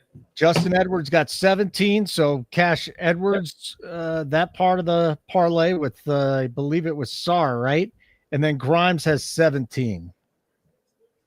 I'm going to need him to get another bucket before he hits the bench at the end of 3. But this game's turned into a good one. It's a 7-point game. Wizards Sixers. We might be the only people talking about this game, but that's what happens when you bet. You just have shitty games up. Yeah, sometimes you can't prevent it, and you just have to sit there and play the game and see what happens. So, yeah. Yeah, I need a little Quentin Grimes. RJ Barrett's back, and he got 2 points. He's really kicking ass. Luka's back? Luka's back in the game. Luka's back, so expect the Pacers to go on a run. Oh boy. Why do people not like Doris Burke? All right, I have an unpopular opinion that got me in trouble. Like it got me in trouble in Washington, D.C. when I was doing a talk show there middays, but I'm going to say it again. I think there are a lot of knowledgeable women doing basketball. Really, really good analysts. Yep. I can't get over the voice, man. I can't get over the voice. Well, she was a lot better than the stupid people NBA TV had on. She's where they were like, great at what she does. This is the problem. Like, I know how great Doris Burke is. I can't listen to the voice. And it happens with a lot of women, and it sucks because, you know, I'd like to be able to listen to them and not be biased about it, but it's still dry. And it's probably because I'm old, but it's tough, man. Listening to Doris is rough, and she's in the NBA finals. I am so conflicted though, because she is one of the best analysts out there breaking down a game. She really is. It's just tough for me to listen to her. Sucks. So I was called a misogynist for a honest take for saying that one time. So you can call me whatever you want. That's just how I feel. And I'm not here we're not going to start bashing women play-by-play or analysts. Nope. But that's an issue I got to get over, because there's got to be more and more women doing play-by-play. There's a lady that's been doing play-by-play for college football for ESPN for decades, it seems like. Another one, I can't listen to her. Can't listen to her. I don't have any issue with it. I have an issue, so the NBA, if you weren't aware, NBA TV had 3 women on, and they're doing an all-women show in February. Okay. For in March for Women's Month. And they're like, oh, we're celebrating the show. It was the worst thing ever. If you go ahead and you Google NBA TV, you'll find exactly the games, because it's the most game that has all the bad comments. Now, none of the comments were nice, and it's things that you could sit there and say, but the color in that game was terrible. The first quarter, there were 4 plays called in the entire 12 minutes. So if you weren't watching, at one point, Sam Hauser's haircut was discussed. No, I like that. And pretty big general. Okay. Is there any talk about cock size? No, somebody men do that. This is NBA TV. So they talked about, somebody talked about the wives, and kind of were there 5 or 7 different charity people with the guys from the bench, and broadcast with other women who were professionals there. So you had like some tennis women, and you had other, oh, this is great to watch. Let's talk to them and see how they feel about this. There's a game going on. This is not the time to do it. It felt like 3 girls in the audience doing either a podcast or just standing in the fans talking about their week. In the stands talking about their week. It was terrible. It was so there, and Twitter blew up. You can see exactly what game I'm talking about if you go watch NBA TV. Well, there was a game on. It was Golden State for somebody, and the Celtics versus the Nets, I think it was. I mean, if you're going to do that, put it on NBA TV. So, well, it was their whole thing to have an all-women broadcast. I mean, there's nothing wrong with having an all-women broadcast, but just have them broadcast the game like you're supposed to. Not a bunch of filler, because maybe they don't understand the sport, or maybe they don't understand it where they can actually explain it. Yeah. What's worse, that or the Barstool guys when they did the play-by-play of their college football bowl? That was great, because you knew that was going to be just BS, whatever. That was 4 guys talking from a dorm room that were watching the game, and no holds barred. I'm not a big fan of cursing, but they cursed because that was their mantra. This just felt like somebody trying to hold the conversation and never did it. Yeah. So that's the whoever was doing play-by-play, that was their fault. You need someone strong so you don't go down those rabbit holes. Yeah, you would just talk, and they're like, Steele. What? Where did that come from? It was like, hey, how's it for 3? Okay, thanks. Nobody else knows anything that's going on. No scores are being told. No, nothing. It's kind of like it was just dreadful. All right, like button would be great. Make sure you subscribe to our YouTube channel, Nuke the House on YouTube. If you're on X, come on over, check us out. Turn on your notifications. We got winning YouTube shorts. We got these shows. You'll know when we're on all the time, and on and on and on. So go check out our YouTube channel. Maddie, I feel like Sean's a better person than I am. Probably. I don't know why he's saying that, but probably. He's a dirty man. Dirty. Think about what you've got to go through to get the ugliest Twin Peaks waitresses to go out with you, and how to do that? I don't know. SAR's got 22, so You don't know the answer to that question. Yeah. No, I'll be honest. I've never picked up a woman in my life. Yeah. That's so wild. Do you know what my okay? So I don't want to say it. I was trying to say, okay, I've dated probably about 9-10 people in my lifetime.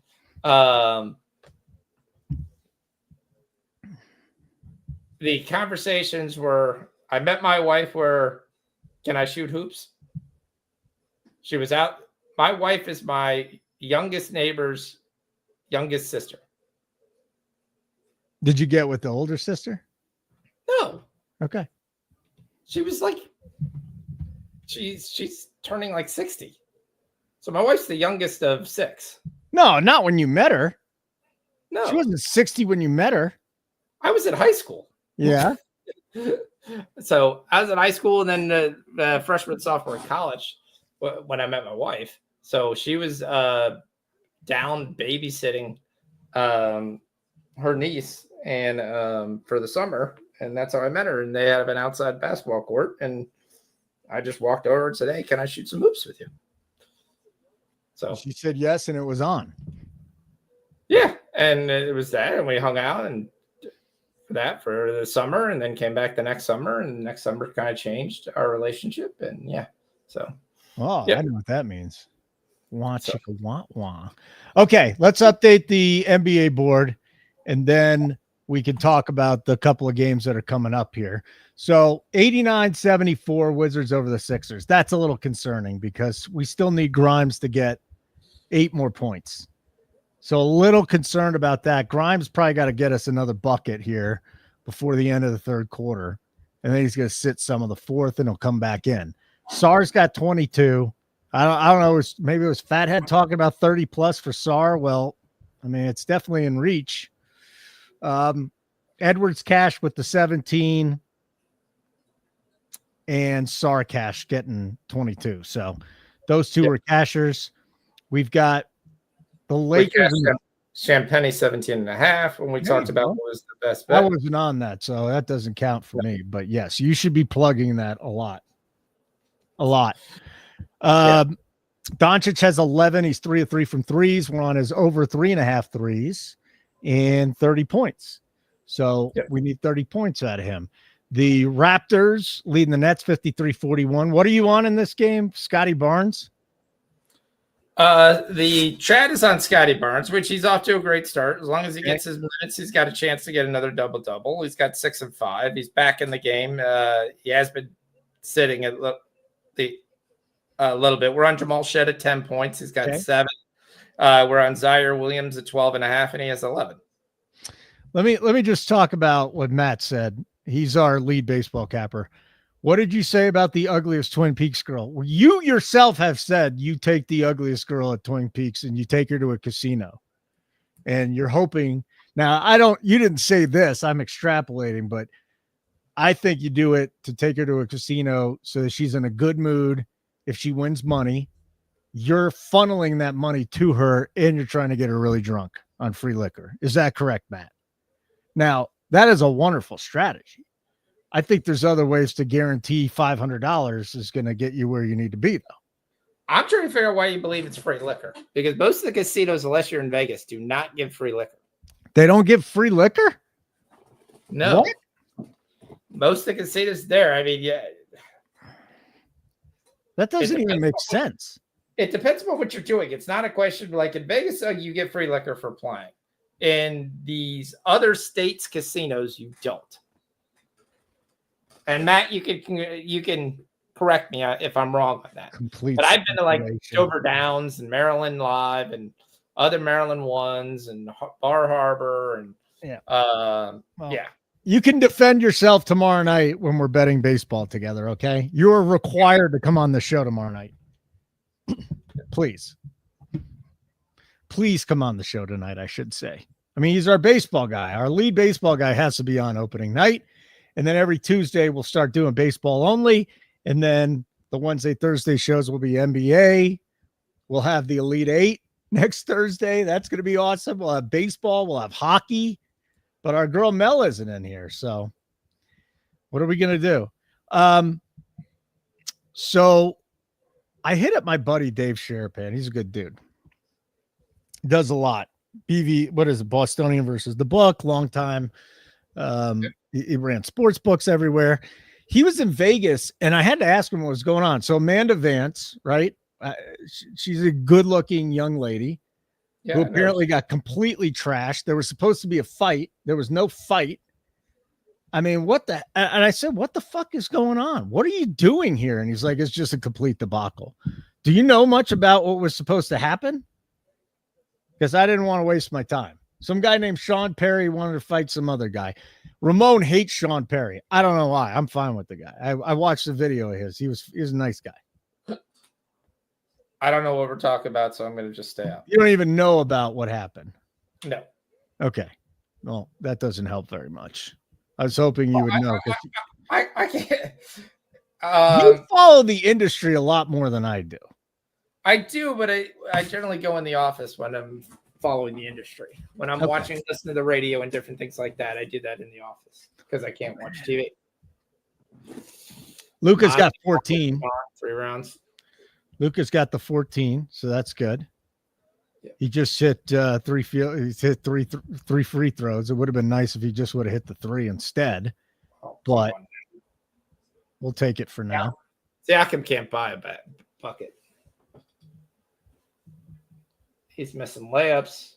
Hey, let's talk about the games a little bit later on tonight. Phoenix, Boston. Durant points. Tatum is listed as game time decision. There's no way Tatum should be playing this game. He went out with a bad ankle at the end of the last game. There's no way he plays. None whatsoever. That being said, if Porzingis and Brown and Holiday and White are going to play, Boston's going to win this game. Okay. It's just trying to find what the numbers are going to be. And all those numbers are going to get jacked up as soon as Tatum is announced out of this game. Now, when I looked at FanDuel before, I had the choice of 3 guys and there. So right now it should be a lot better. So, I mean, you're taking a big risk there. Just if he plays, the bet's dead. No, I don't think so. Really? I mean, the bets I like to take, I'd be taking Nick Richards over 9.5 points. Okay. He's been a wagon. He's played really, really well of late. They've let him play. He's got more minutes. Now, I will say, once they give you a number over 10, don't. Even if he has 8 points in the first quarter, don't. Don't do it. Don't do it. He's also been a solid rebounder. So him at 9.5 points is a play that I'm going to take. I'm very interested to see why Peyton Pritchard is only 10.5. He has destroyed this number. Yes, okay. Baylor Shireman's playing really, really well, but Pritchard at 10.5, I've got to take that. He's just been playing too much good basketball. I'm also taking his PRA at 17.5. I just think his number's way off, and I can't figure out why. We could throw that in the chat a little bit later on. Hold on, let me see what my sister wants. All right, just to make sure everyone knows, let's talk about the game and let's stop as soon as we wait for the sister. Okay. Yeah. No. You do it. I'm just going to talk to her on the phone. I'll hit mute. Okay. So Derek White's been playing. Derek White's been getting his rebounds. Without Tatum, that's going to be another chance for him to be able to get rebounds. He's got back-to-back games of 8 assists. His numbers are 4.5. I've played his rebounds and his assists personally. What I haven't decided is how many of these I'm playing as a full unit and how many of these I'm not. I'll be flat out honest with you. Mushroom trip. What? John Mushroom Trip. John Mushroom Trip. She's on a mushroom trip. Oh, okay. She called you to tell you that? Yeah, she's like, "What's up? How are you?" I'm seeing like Jules popping onto my phone right now, and I was like, "Okay, well, I'm doing a show with Sean Fox, so I'll talk to you later." Okay. This is my life. Yeah, I mean, this is a massive game. We're going to be on Booker over 6.5 assists. All right, you got to tell me what to put in the chat then. Nick Richards, 10 points. Richards, 10 points. Okay. Peyton Pritchard, 10.5. Pritchard, 10.5 points. Okay. Booker, 6.5 assists. Booker. Ooh. Okay. Any Durant? And I personally on Durant's 3 threes. Okay. Let me throw those in there. Gnarly, I'm serious, dude. That stuff's turning out to be good for you in small doses. Everybody seems to like it a lot. Nick Richards. Let's get this in here. Nick Richards. Over 9.5 points. I think that was Luka's 4-3. So I think we just cashed the Cash it? Yes, we did. Put it on the board. Thank you, Foxy. Yeah, I was only on his points till Fox said get on his threes. So let me put it on the board up here. He didn't play the what time it is. What time is it? And I wonder what's wrong, Fox. Did you just not? What time it is? What time it is? What time it is? It's time to go. Remember, he asked for it. Okay, that's enough. That's perfect amount. Perfect I amount. would be perfect for the mushroom trip. I mean, if she actually listens, she never listens to what I do or watch what I do. What am I going to do? Nick Richards over 9.5 points minus 105 at MGM is the best number you're going to get that. Okay. That's the first one. Then we'll go to Peyton Pritchard. And I'll try and get you the best number or the best juice on that. Over 10.5 points. And the best number for Peyton Pritchard is 10.5 minus 15. It is 11.5 everywhere else. So that number is, I'm on it. I'm on to Peyton Pritchard with you. I'm on to Peyton Pritchard. What do we hit? I gotta have All right, ring the bell. Gotta have some cowbell. That is Zaire Williams over 12.5 points. We're just hitting everything right now, except for Grimes so far, but Grimey might get us there. We still need him. All right, I'm in on the Pritchard. Minus 10.5 minus 115 at FanDuel. Everywhere else, it's a lot more. Yeah, the problem with Grimes is taking 14 shots and only made 5. It's a big problem. Is he still stuck on 17? Yeah, he's not playing right now. Oh, God.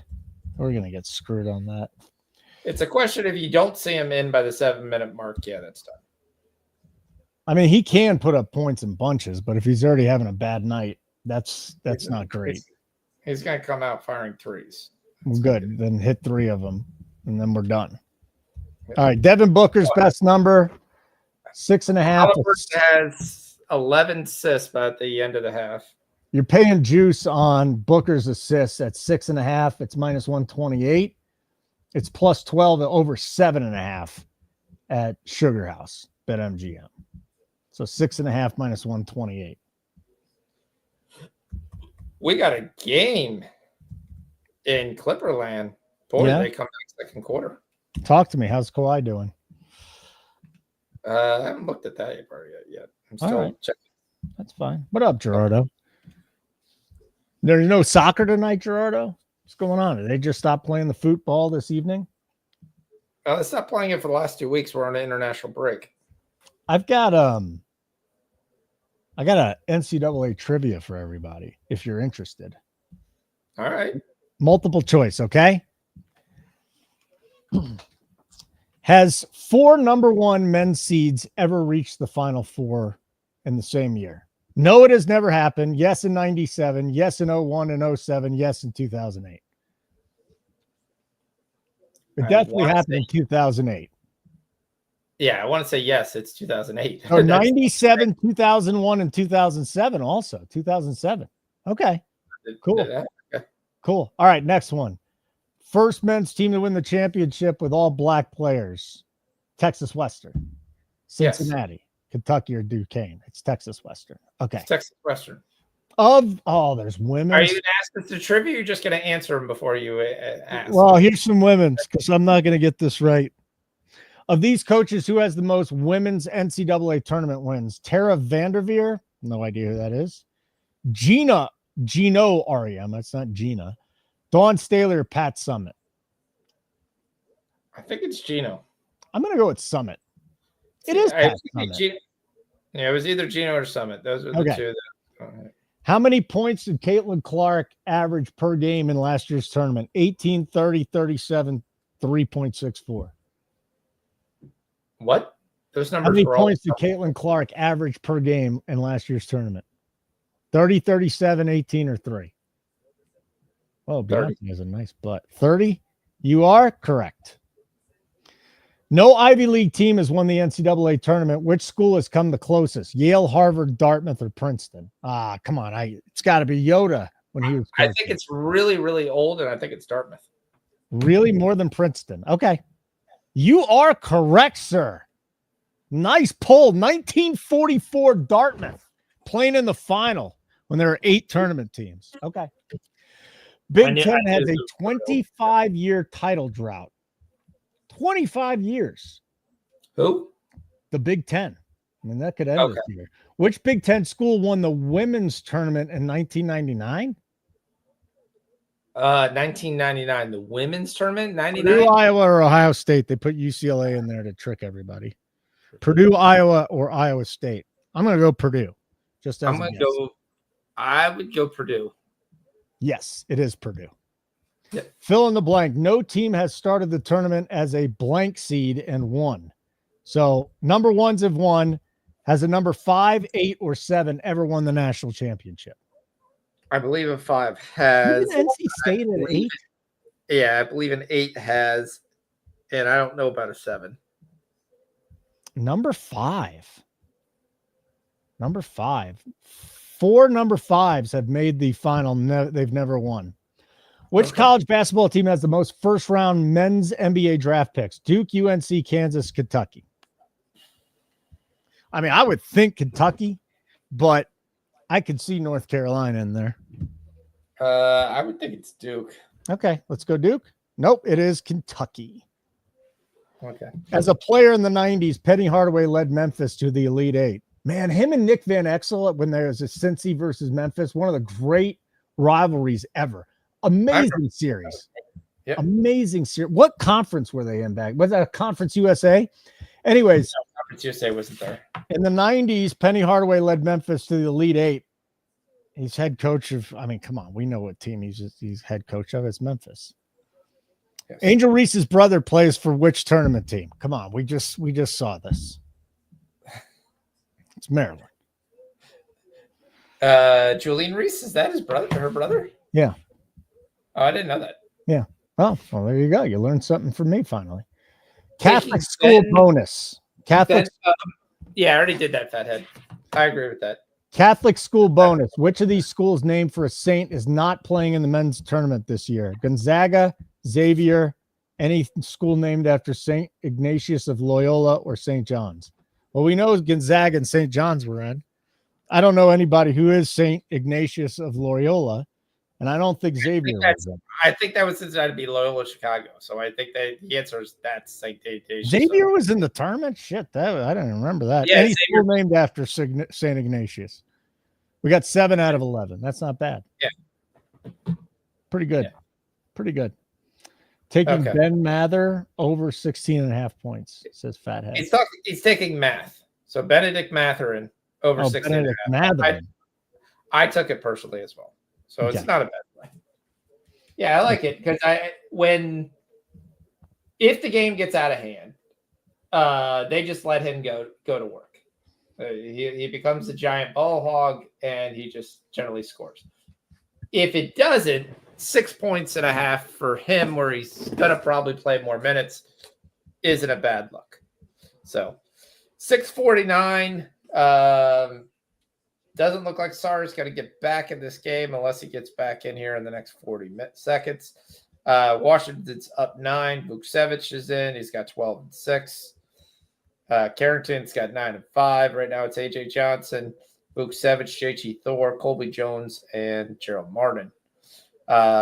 Grimes is in for Philly, but he hasn't scored again. He hasn't even taken another shot. So we'll see how this works out here. Should look for a couple more threes here. What do you got for the Nuggets Bucks? Let's dig into that. So Nuggets minus 11.5 now.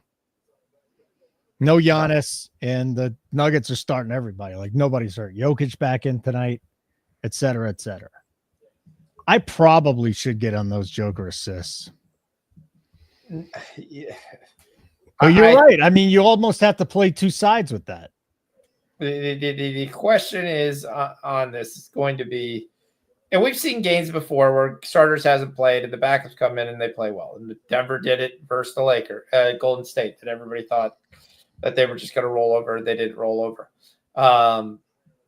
Kevin Porter is going to start. That's kind of a big deal. I kind of think he should start the rest of the way with Dame having the deep throb. Hey, Foxy, settle down, buddy. This is not a sex show. You're the one that made the sex joke tonight, not me. Deep vein thrombosis. Correct. Sorry. DVT. Tony Gwynn had it. DVT. Dame had it. Obviously, Wemby had it. I think it's a supplement that these guys are taking that is leading to this issue. I like Porter. We've taken Porter plenty of times. He's going to get start. The problem is they jacked his points up like 6 points. Like he was already this tremendous store. He may not be.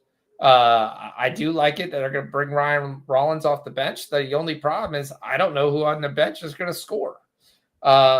So Gary Trent's going to slide into the 2 as they continue to look for more offense tonight. I like Gary Trent. I mean, I would take Gary Trent at 15.5 before I took Porter. So that's kind of we got a question in the chat. Do you see? Yeah, Tyler Kolek is starting the second half. Do I see any props on Tyler Kolek? No.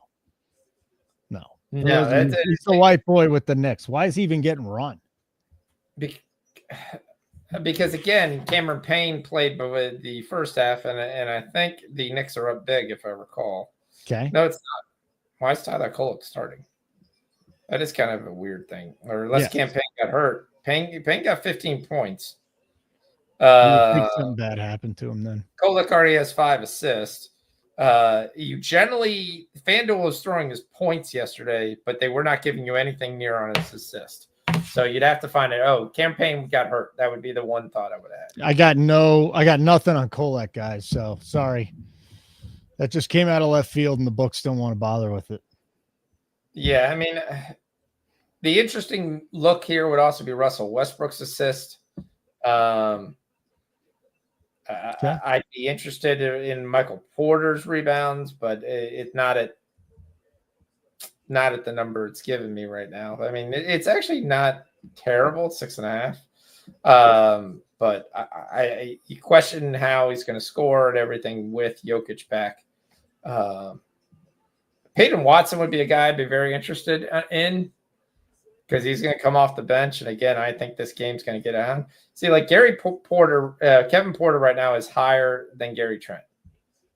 And I think at the end of the game, Gary Trent has more shots. So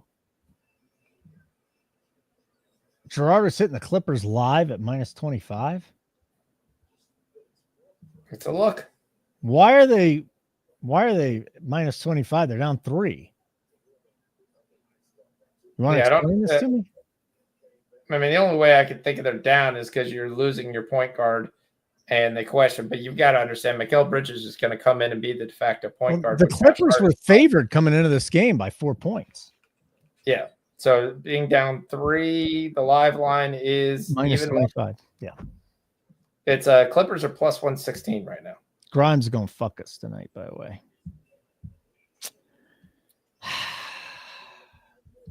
That hurts the shot, and that hurts the straight, and that hurts the man. I put Sar, Edwards, and Grimes in there. Sar and Edwards hit. I had like a +2, actually like a +3 something, 350 or so on that. And I will say I'm going to make a verbal commit because FanDuel has been pain in the ass with giving you lines. They just take things away. Like it's like you just can't hit submit. MGM has the best odds tonight, I think, of all the ones we've talked about. So MGM might be a way to go. Yeah. If you so please, sir. Yeah, I was trying to see what AJ Green's number was. I'm so frustrated with Grimes right now. I'm hurt. So no official plays in the chat yet for the Nuggets. I mean, I took Gary Trent over 15.5. Personal. I took a full unit on it. So did you put it in the chat? I have not put in the chat. Okay, let me throw it in there. So Gary Trent over what? 15.5 points, 16 points. All right, let me go find everybody the best line. Gary Trent. So I think the Wizards are doing what they've been doing. Now, Sarr did come back in this game. Okay, that's good. 15.5 minus 104 at FanDuel, 15.5 minus 105 at DraftKings. So, all right, Grimes has 20. 3 minutes to go. He needs to hit another 3 and get us a deuce, and we're done. Well, that would be the ultimate backdoor cover tonight because he's been doo-doo. Yeah, Vasili's got 21. Sarr's got 22. This might have been a fun game to bet who is going to be the highest scorer. Do you remember Jan Vesely? Yeah. Whatever happened to that guy? He left and went playing overseas, huh? Yeah, he went back to the. What a horrible draft pick by Ernie Grunfeld. I mean, at least they didn't fuck up the Sarr pick. That's kind of nice. They thought it was a 6'8" guy. A 6'8" guy who could dribble on the court. The problem that Jan Vesely has was he couldn't shoot. And in today's NBA, he really couldn't shoot. Like that became a major issue with his game. I think Grimes going to the line, by the way. He needs 5 points in 2 minutes and 44 seconds. This has been the sweat of the night tonight. Sweat of the night tonight. Okay. That's been the sweat of the night tonight. Garrett's on the clip. What else has been close? Everything else you're betting is just crushing it. You won. We won bets already, like in the first 5 minutes. So yeah, the sweat of the night so far is Quentin Grimes, and there's really nothing else we've had to sweat. No, there's not. No, you've done a great job. So that's enough. That's nice. All right. Smash the like button. If you're watching on X, come on over and check us out on our YouTube channel, Nuke the House YouTube channel. Why? YouTube Shorts, great plays. Maddie gives plays. Foxy gives plays. Hell, I even give plays. It's good. You'll get those. Turn on your notifications. Plus, live shows left and right. Tonight, tomorrow night, last night, we did not, but our new MLB show launches on Tuesday with me and Maddie. And then Wednesday, Thursday, we'll bet baseball, NBA, Elite Eight, and whatever. So we've got that going on. And if you want a free week, go to our site, nukethehouse.com. Type in the code NASCAR is back. Pick a plan. We won't charge you after 7 days.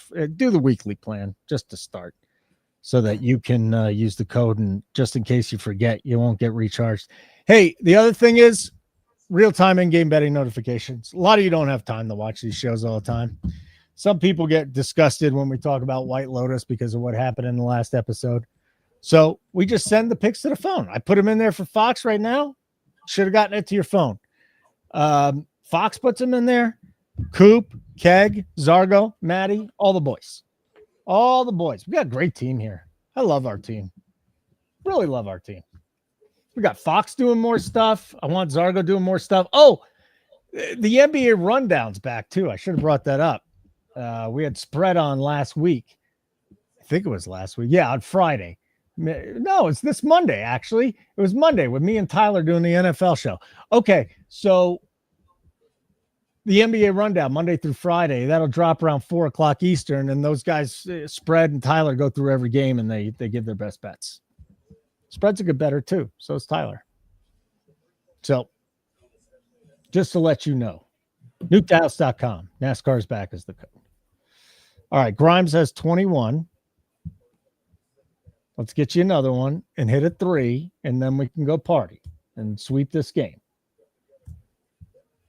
And the only thing outstanding then would be Luka points. And then for me, I tailed your Pritchard. And then I need Durant to score 20. Durant to score 20 and Luka to score 30. Got some plus money there. Durant's going to get 20, isn't he? Come on. He's been playing really hard. And again, this game is pretty big for them. 22 for Grimes. 2:41 to play. Kobe Jones draws the foul. Come on. Was that Adam Bona? No, well. Did you have Kobe Jones tonight? No book book has has ever voice just went so up. Can we let's talk about White Lotus just real quick because you wanted to brush by it. It was like last week was funny because of the whole conversation that Walter Goggins had with who was it? Well, you were like, they finally had sex, so it's a great episode. And I was like, okay, fine. It's funny. It was funny and shocking. But they went too far in this last episode. Like, I don't ever want to watch it again. Okay. For those who don't know, the episode before ended with them, a bunch of couples hooking up. The older women hooked up with one guy. The older women hooked up with the younger guys. And then this episode apparently it went on somewhere else. This episode was an actual remembering of what actually happened. Did you watch it? Yes, I watched it with my wife. No, it was like a great episode, and then they just keep flashing back to it. It's the most disturbing thing I've seen. What's up with HBO and incest? They love to do that. If you ever saw some like Secession did the same thing. I don't like it. At those parties. It's kind of I don't know why like that part of a human's brain should just be turned off. Yeah. I don't ever need to see it. Not even in like 1,000 years ago with Game of Thrones. I don't want to see it. But this was like modern day. Whew. Yeah, it was a rough watch. It was a Grimes is sitting. Game's over. Grimes sitting. Fuck. That sucks. All right. It's a 9-point game with 2 minutes to go. Yeah, why they're sitting them? It's done. Luke will get us back in the win column though, which is good. Yeah, he played 33 minutes, but they left Edwards out there. They asked Yabusele, Josh Dowden, Jared Butler, and Adam Bona. And he didn't shoot well. Luka's got 19, and he already cashed our over 3.5 threes. Yep. So let's go, Luka. Yeah, he's one away from cashing my over 3.5 turnovers. Very disappointed in Quentin Grimes, though. Yeah. I know they're down by 11 with a minute to go, but come on. This is silly. Sar's got 22. He's not going to get to the 30, but he blew through his points prop. Clippers and Knicks are tied at 72 now. Harden's got 18-4 and 4. Kawhi's got 10-7-4. Yeah, the rebounds has been up there. So, like I said, they jumped his rebounds to 6.5. He still hit that pretty easily. Shed's got 7, 5, and 5. That's got 21 and 11, right? Yeah. Cat's got 21 and 11. Hart's got 5 assists, but he had 5 assists in the second quarter, so we're still kind of hunting on that. Bridges has got 9 assists. He's going to easily should get a double-double. Kolak's filling in for point guard, and he's got 6 assists. Got our new slogan. Nuke the House Sports Betting. We don't approve of incest.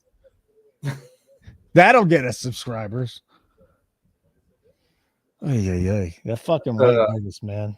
Do I even feel safe watching the next one? Well, you're waiting something happens because you know the event that they're all leading up to. So if you watch the event, they're leading up to the event that happened in the very beginning, right, possibly happening in 5 different locations. Right. So it could be this one couple, it could be that couple, it could be. I think it's a security guard. There was too much of the event for that to be just the one. You think it's multiple people that did it? Yeah, I think you have some turn fire that's got to happen there, and the Phillies cut this to 4. Yeah, Quentin Grimes. So we can get overtime?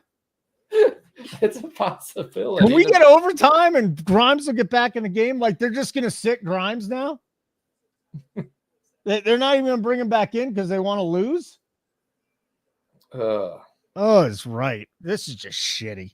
This is what I get for betting on the Wizards and Sixers. Actually, the other two bets came in very easily, but still. Yeah. This is what I get. Jackson Hayes got his 10.5. If you took that earlier. LeBron's still stuck on 2 points. He's 0 for 5 from the field. Hasn't looked good in any game he's been back so far from the injury. You wonder if they kind of rushed him a little bit too much. Luka hits his 5th three. Oh, no, I forgot. Halliburton went over his assists early in the third. So cash Halliburton again. Yeah, we just need one more point to get the he's just every game it's 10, 11, 12 assists. This guy's just on a team. Yep. Well, again, he's got some players that can score when getting the ball. Toppin's got 8, Matherd's got 10, Nemhard's got 10. Miles Turner.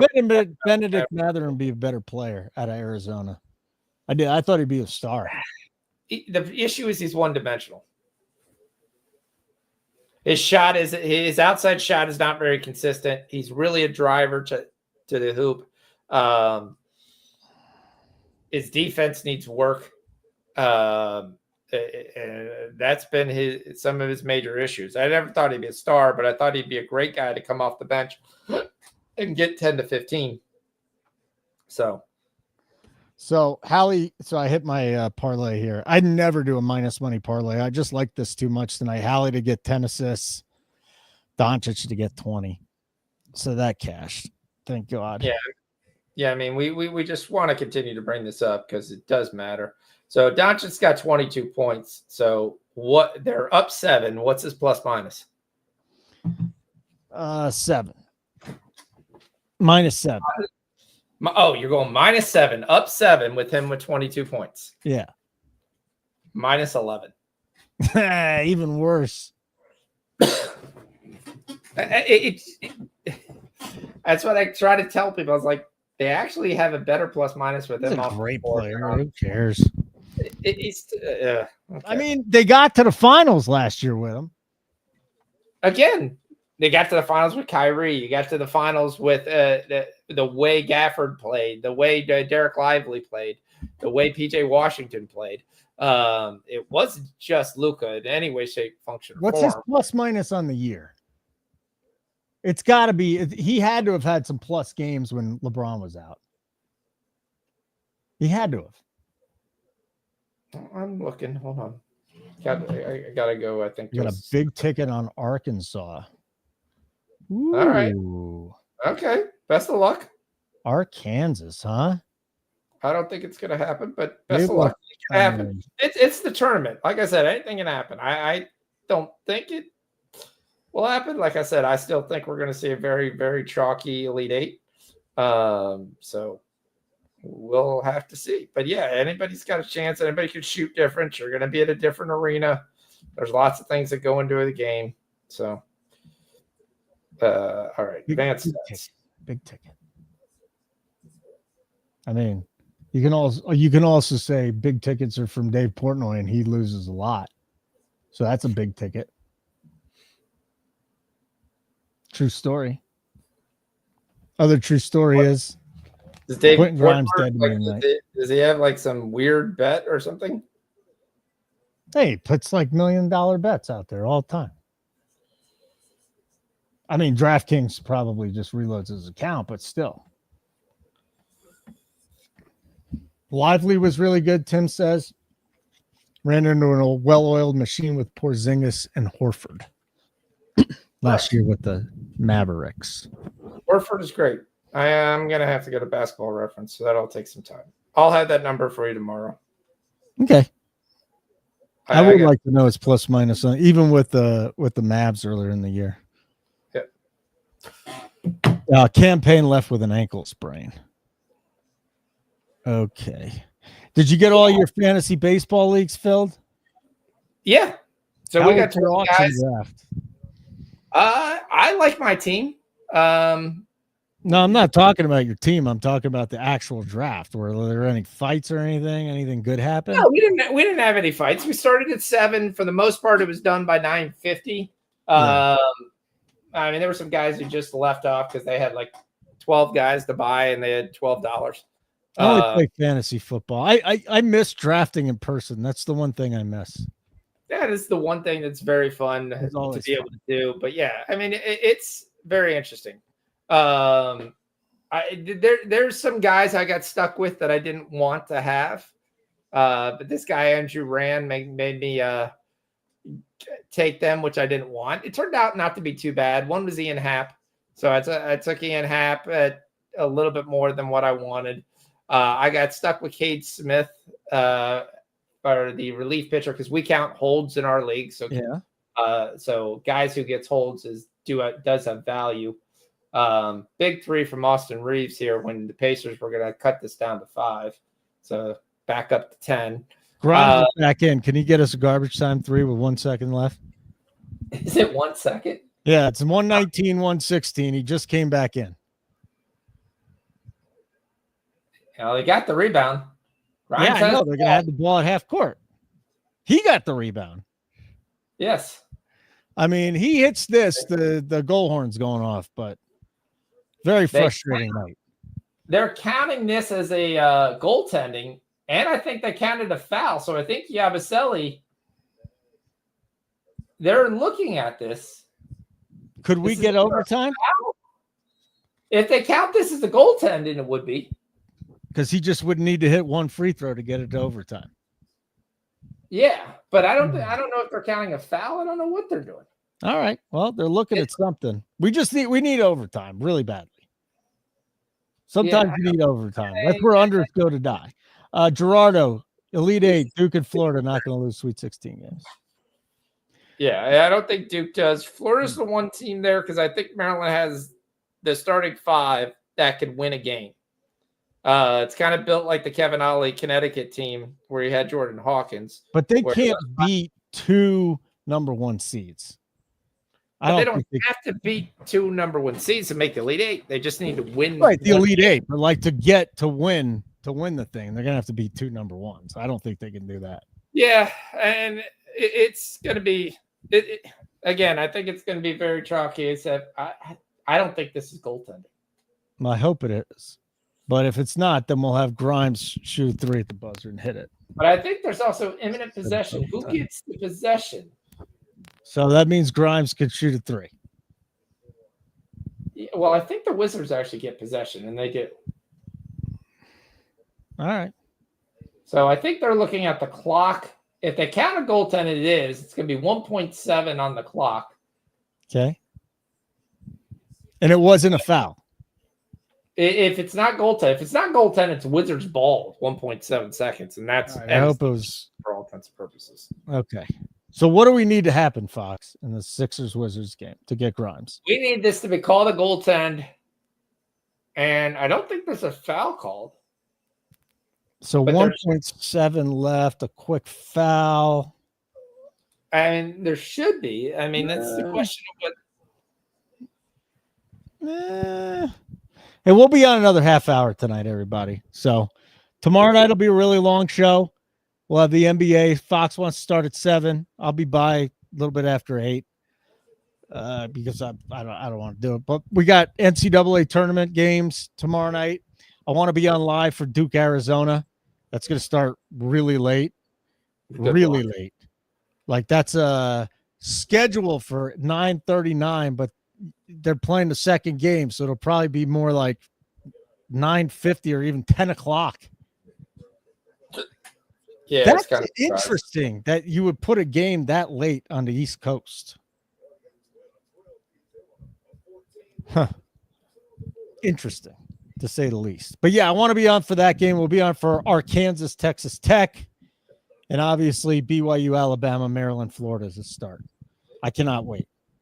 I freaking love the Sweet 16 and the Elite 8. It's amazing. Still got multiple games on. At least, at Sweet 16 we do. This is the last round where we just get multiple games. Clippers up 5. All right. Purdue's the only number 1 team. I'm not convinced, says Gerardo. Clippers are down 2. All right, it's 119, 114, 1 second left. So can we get Grimes to shoot at 3? No.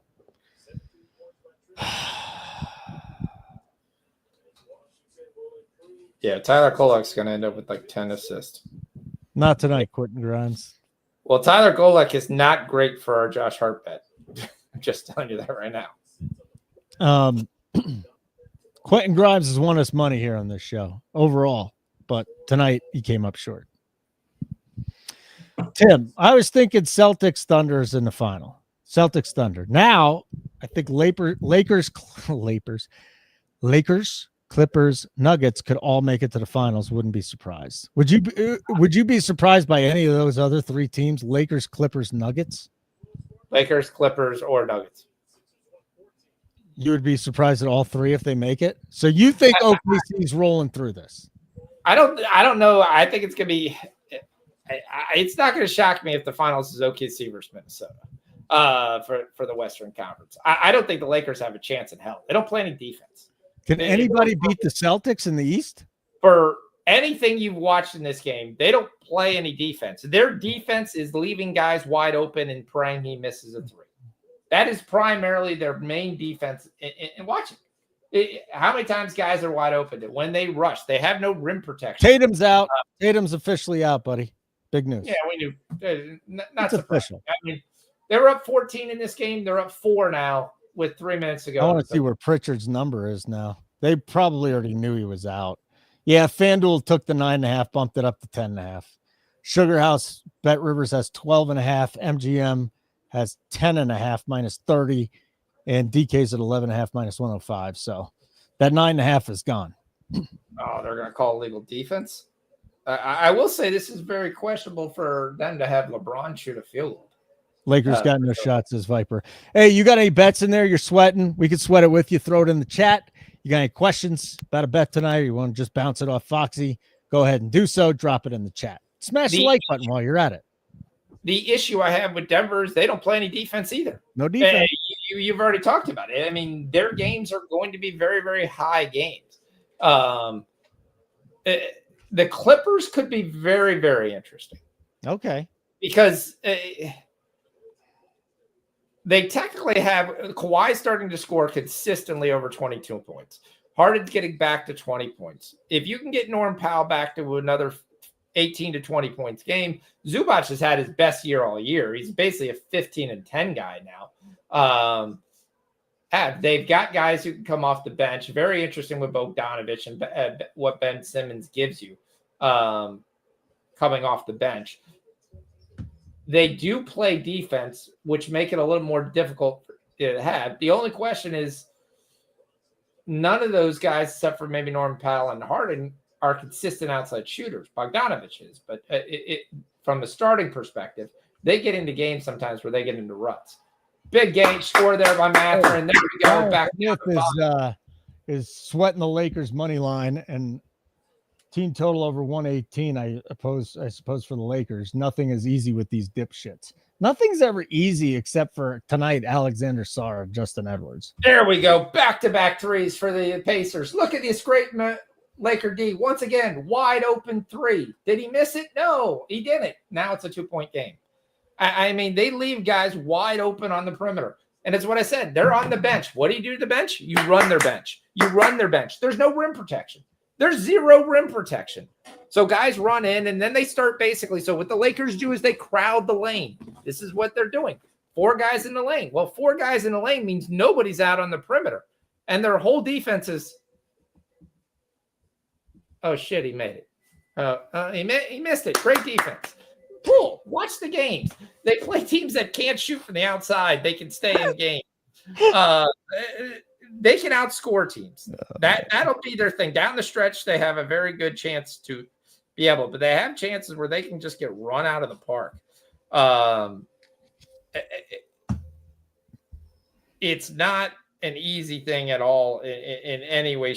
Looking at this defense, LeBron does not look like he's fully healthy. He looks like he's a shell of himself right now.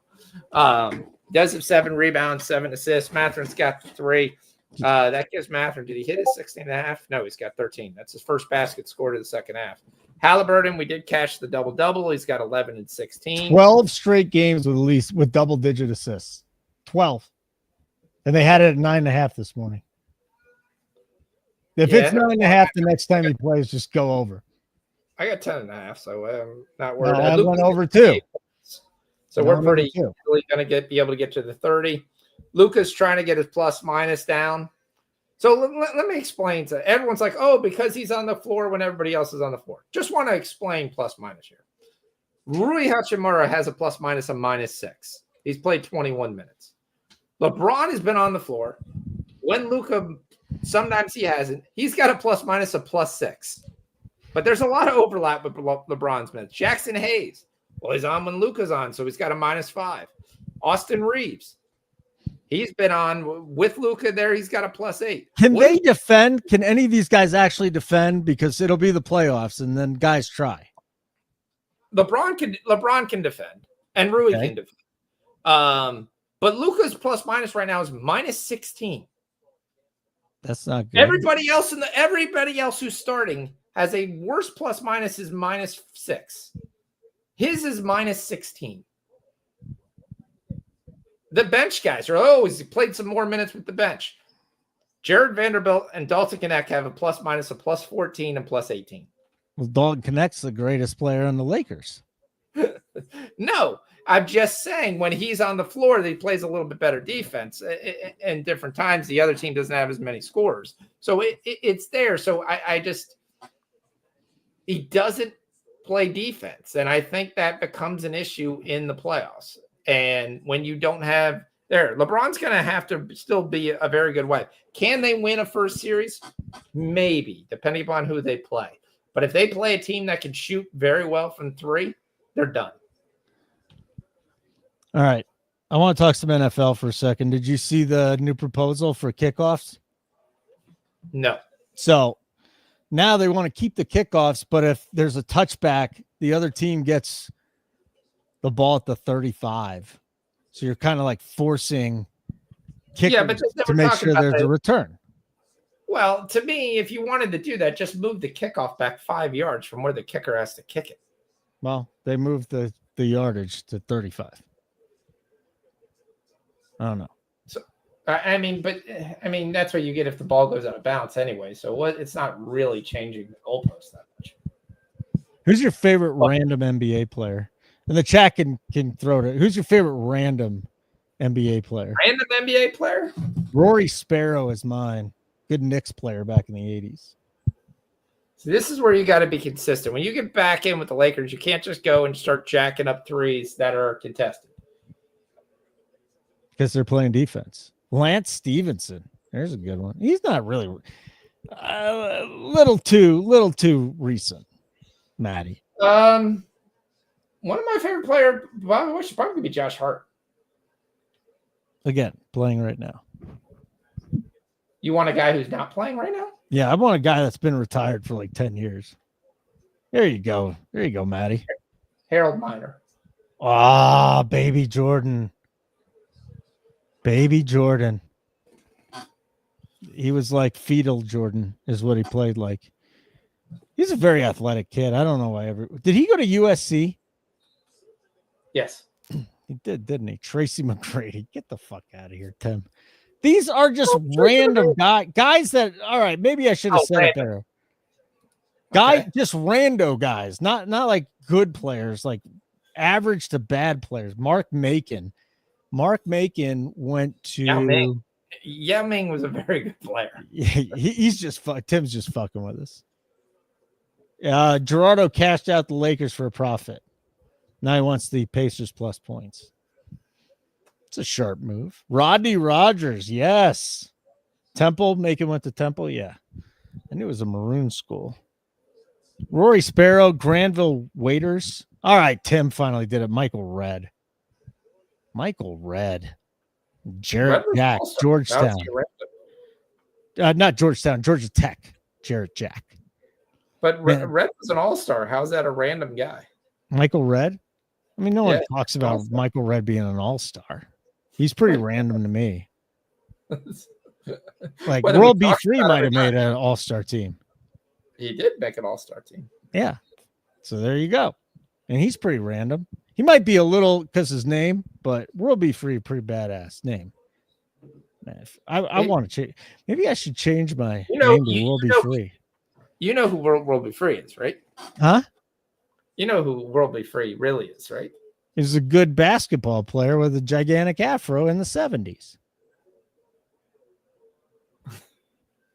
It's also the name that Ron Artest changed his name to. No, he did. So hold on. No, he did not. That was not his name. That was not Ron Artest's name. He did not change it to World Be Free. I'm going to give you one chance to think of it because you're a smart guy and you might know. I have no idea. It was like Meta something. World Peace. Meta World Peace. Meta World Peace. There you go, Tim. Meta World Peace. So we have World Be Free is better than Meta World Peace. I still don't understand what meta is. Just I can't get it. I get beta. I don't know what meta is. No clue. But I do have a clue with what's up? Matherin's got 15. So Matherin's got 15. Okay. How much does Quentin Grimes have? Denver's up 15 in the first quarter. Oh boy. Gary Trent's got 5. Did Luka get us his 30 yet? He's got 29. All right, get back in the game. Let's go. Score a bucket, Luka. Put us over. Here comes Matherin, guaranteed. Yeah. Hey, see, he didn't get the foul. He went right into Luka, but that wasn't a foul. Don't worry, he's going to push off Namherd with the right arm. That was good defense by Luka. I will say. Really good defense by Luka. Come on, Luka, give us 30. Can we just cash this thing so I don't got to worry about it? I mean, I'm not worried about it, but just cash it. I don't have to deal with this anymore. We already hit the threes for Luka. Drive. He missed a three from 75 feet. Drive right by him. Come on. Zydrunas Ilgauskas. Nice. Your Your favorite player ever was Jeff Fryer. That's interesting. So Zydrunas Ilgauskas was a very good player. I liked him. Kawhi got his 22.5. Good job. So he's got 23 and 9. Hitting a lot of bets tonight, Fox. Hitting a lot of bets. We're up. I'm sorry. What are you sorry about? It's the way you said it. Also, why am I a raccoon? Who said you were a raccoon? Your little picture has me as a little raccoon. What are you talking about? On the chat. I have no idea what you're talking about. That is 100% a raccoon. What are you talking about? Next to my name. It says Fox, Nuke the House. That's what it says on the screen. Yes, the emoji is a little raccoon. Oh, somebody went in there and just started putting emojis in there. Okay. Who was that? It was Drew A. Drew put some cool cats there. Drew, you want me to start putting emojis there? I mean, that's fine with me. I don't care. I hate the emojis. I'll put the emojis on. Hey, that's how we get you these plays. You don't got to watch these shows. I mean, I'm glad you do, but real-time in-game betting notifications. Every time a guy makes a bet, we send it right to your phone. So you don't got to watch the shows if you don't want to. And you do want to get the bets. All right, if you're on Barnes, you really need Barnes to do something in the next 3 minutes for that double-double because he's going to get pulled. LeBron is 0 for 6 with 3 points. The fact that he started the fourth quarter leads you to believe that, okay, that minutes are coming through. So it was a 37-27 third quarter for the Lakers. So far, they've been outscored in the Luka minutes, which you could say is the first and the third quarter by 15. So. This guy, he just won't stop. Future Hall of Famer Luka Doncic, folks. See, this guy's going to go to his induction ceremony and hold up a poster board that says "Play defense." Overrated. Clippers up 16. All we do is give winners. Well, Gerardo had it at -125. Let's go. -25. Take your money and run. Works. Zubac has got 11-8. Harden's got 29. Yeah, how many free throws does he have? Scotty Barnes, 12-5-4. Gerald Wright signing today. And then Jokic, 12-3-2. So he's got 2 assists in the first 9 minutes. right where you need him to be. And then Porter's got 11 and 3. Ooh. Yeah. Westbrook's literally done a rebound and assist. He hadn't done much, but he also didn't start. So I mean, he's been in the game for 2 minutes. Yeah. He's got two. He's got two. Like I said, he didn't start. Settle down. 2 minutes. Settle Yes. down. Settle down. Settle down. Settle down, big man. I know what you're getting at here. You're ADD too, huh? It fucks with my life because I can't take any of the medicine. I told myself I wasn't going to take any medicine. You know, it's great. This is like the perfect job for me is watching multiple games at once. It's why the only way I can watch baseball, well, day baseball I can watch. I've got to have at least 2 games on. Michael Finley was a beast. Night baseball, I got to have at least 4 games on to watch to really enjoy it. I can't focus on one game, not until the playoffs. Antoine Jamerson was very interesting because he was a good player at UNC. He was the player of the year at UNC. He came to the Cavs. His best thing was his ability to get off the floor the second jump. It's kind of like what Zion has as well. Is faster than anybody else.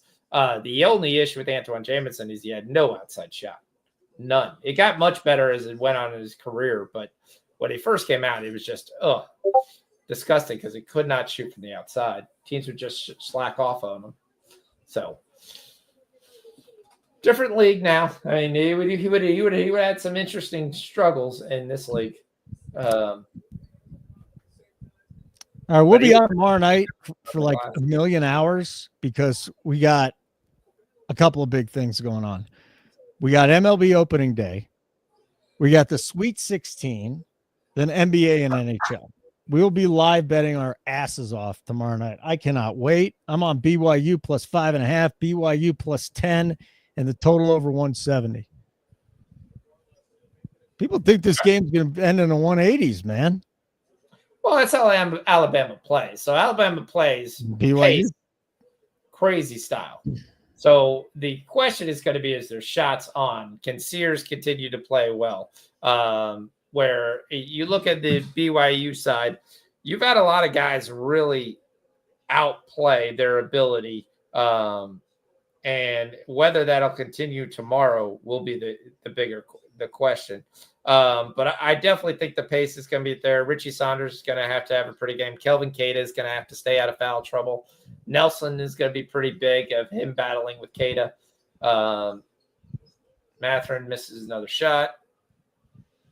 That's what can't happen. LeBron gets a nice rebound. So LeBron got a 7.5 tonight. Right. Can't shoot, but he did get his player statistics. Are you sweating Luka's points now? He needs 1. There's only 11:24 to play, and he's on the bench. No. In the end of the game, he'll get fouled if they're winning, which they're up 7. He's probably up like 37. So I wonder what his total is right. Let me go look at that right now. What is Luka's live line? It's got to be 36.5. I would probably think 36.5. What do you say? I'd probably think 36.5. Okay. Pacers have to score here. I'd say minus 20. They'll juice it to the over. All right. Live player points. Luka Doncic, 36.5 minus 105, just off on the juice. Yeah, and they try to really kill the juice. Juice is the juice is loose. The juice is fine. He's juiced to the under. The hell's betting unders on Luka? I see 34.5 at minus 128. Where? FanDuel. Oh man. All right. Well, I just had it 36.5 minus 105. 34.5? Yep. I want to bet the over then. Correct. It's juiced minus 128. But yeah. All right, hold on. Let me shop around here. DraftKings has 34. What's very kind of interesting to me right now is Halliburton 20 points at minus 108. Okay. That's how we got that I bet personally. He has 17. 11. He has 17 points. Why? Well, hold on a second. The DK has 14.5 minus 30. You're looking at assist. I'm not. I'm looking at points right fucking here. I don't know why you're looking at it as 17 points. Well, I don't know why they put it at 14.5.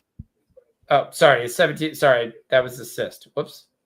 That was right. fuck I are was you looking at talking assists. about? You were looking at points. All right, You're so on- we're betting right. over 14.5 points for Hallie. I am. Yeah. Okay, I'll bet that with you. All right, so Halliburton That, over 14.5, and I'm going to take Luca. I'm going to parlay him with. I'm going to do that for a half unit, just to let you know. That's a All right, half so unit. I'm going to put that in the chat. We got Halliburton over 14.5 minus 10. What'd you get the juice at? I don't have the 14.5, so it's what you have in DK. I got Minus go 30 for Halliburton. I don't want to put minus 30. I'm going looking for it right now. So what do you want me to put on there then? That's 2 points different. Yeah, I'm not putting that. We'll just hold off. All right. I already bet it, so hopefully it hits. Yeah, I bet the Toronto's 34. on Pacers +7. Right now, the Lakers are down 9. Lakers are up. I'll tell you, Gerardo, for a little touch there. I'll tell you. Let me see if I can get a better number than 7, but 6.5 at DK. What is Andre it? Kirilenko. There you go. AK-47. Oh, AK-47. Another guy who had really terrible outside His shooting. wife was so But he was hot. a tremendous athlete. All I right. actually watched a movie that had Derek. Oh, there's a trivia question for you. By the way, real quick, Indiana +7.5 minus 20 at Caesars. You can also get +7 at minus 15. All right, what were you saying, buddy? Here's a trivia question for you. Yeah. Name the movie. It's the only movie that first round pick of the Clippers, Darius Miles was in. What was Blue Chips? Nope. What was it? It's a trivia question. I got to see if the chat can get it first. Okay. Brian, I like the Durant points. I parlayed them with Luca, though. I got it down to 20. So what do you think about that, Fox? 26 points for Durant. He got game, by the way. No, but that was a good What do you think of Durant over points? That got jacked up a full point, too, from the open this morning. Most of these days. I can take it. I think it's going to be right there. The number's right there. I would wait. I'd either take his first quarter over. I've taken that on a small bet, but nothing big.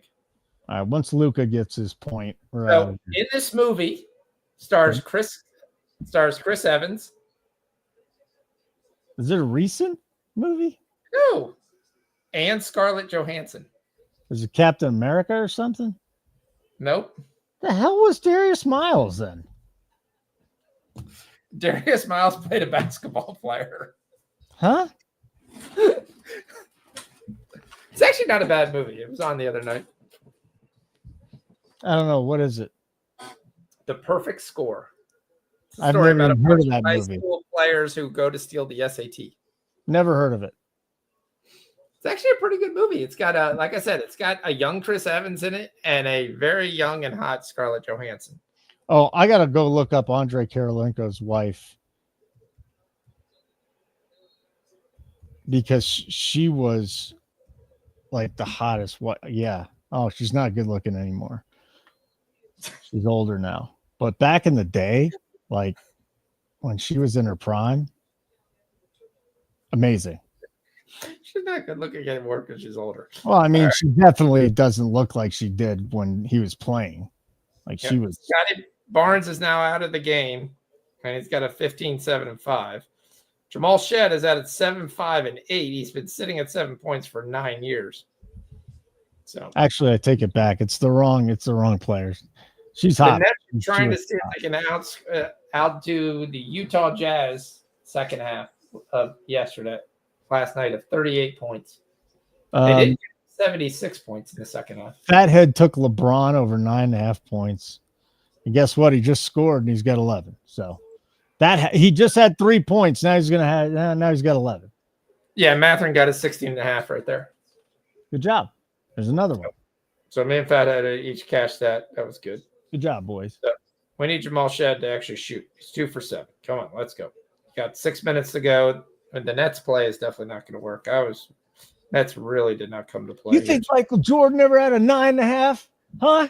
You think if they were betting live, Michael Jordan would ever have a 9.5?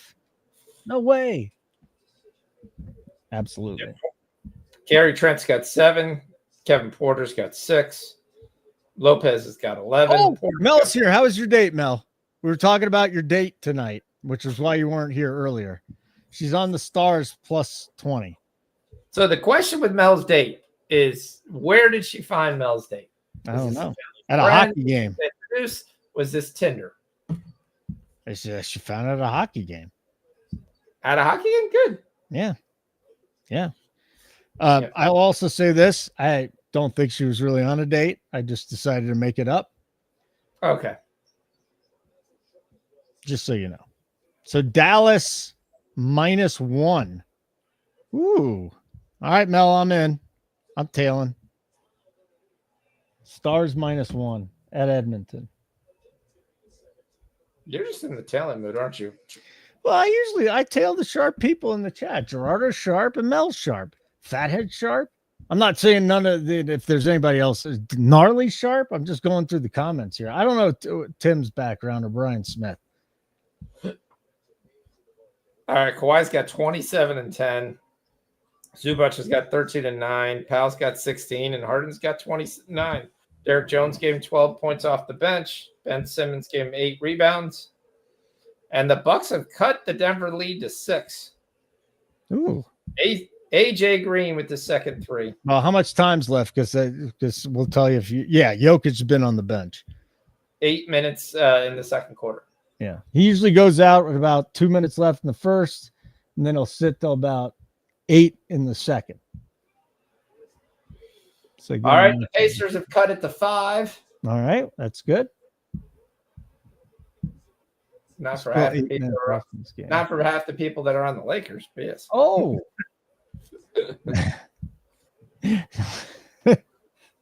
What's Luca's plus minus now? Oh, he's off the hey, Gerardo, you can get the Stars -1. You just got to go to the alt lines. Oh, you're already on the money line. Okay. Now we're back to 2. Pacers down 2. Yeah.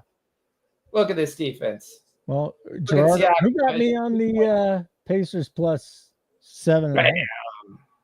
Was it Fathead? Bam! Jarace Walker. He should be Jarace Walker. It's Jarace Walker. Yeah. But I like Jarace better. But that was a Pascal Siakam assist, so we'll take that. Who was a little late? Defender on the Suns in the 2000s? He was a forward or a guard? I don't know. Got me, Tim. He was like, no. Oh, you're talking about Cedric Sabalas. Oh, Ced Sabalos is a badass. Him and Sean Marion. I got a cool card from them with like game worn stuff. So we're gonna get out of here because we're on tomorrow for like probably 4.5, 5 hours. Just telling you the truth. Tomorrow night, Maddie's going to join us too to talk MLB opening night, an opening day. He's got a ton of bets in Discord. If you want to tell Maddie was up 35 units in baseball last year, talk about a grind. You want to tell him he's got a ton of plays in the Discord he just came out. And if you're not already a member, you can use the code up there. NASCAR is back, one word. Sign up for a plan. We won't charge you unless you want to be charged after that. But NASCAR is back. NukeTheHouse.com. Okay. And then tomorrow, it's been back. And then tomorrow, we've got, like I said, Sweet 16, MLB, NBA, NHL. Should be a big NBA slate. You're welcome, Brian. Thank you for hanging out. You had to have made money tonight. Did you even lose a bet? Yeah, I did. Just the Grimes, right? We lost the Grimes bet and lost the Nets.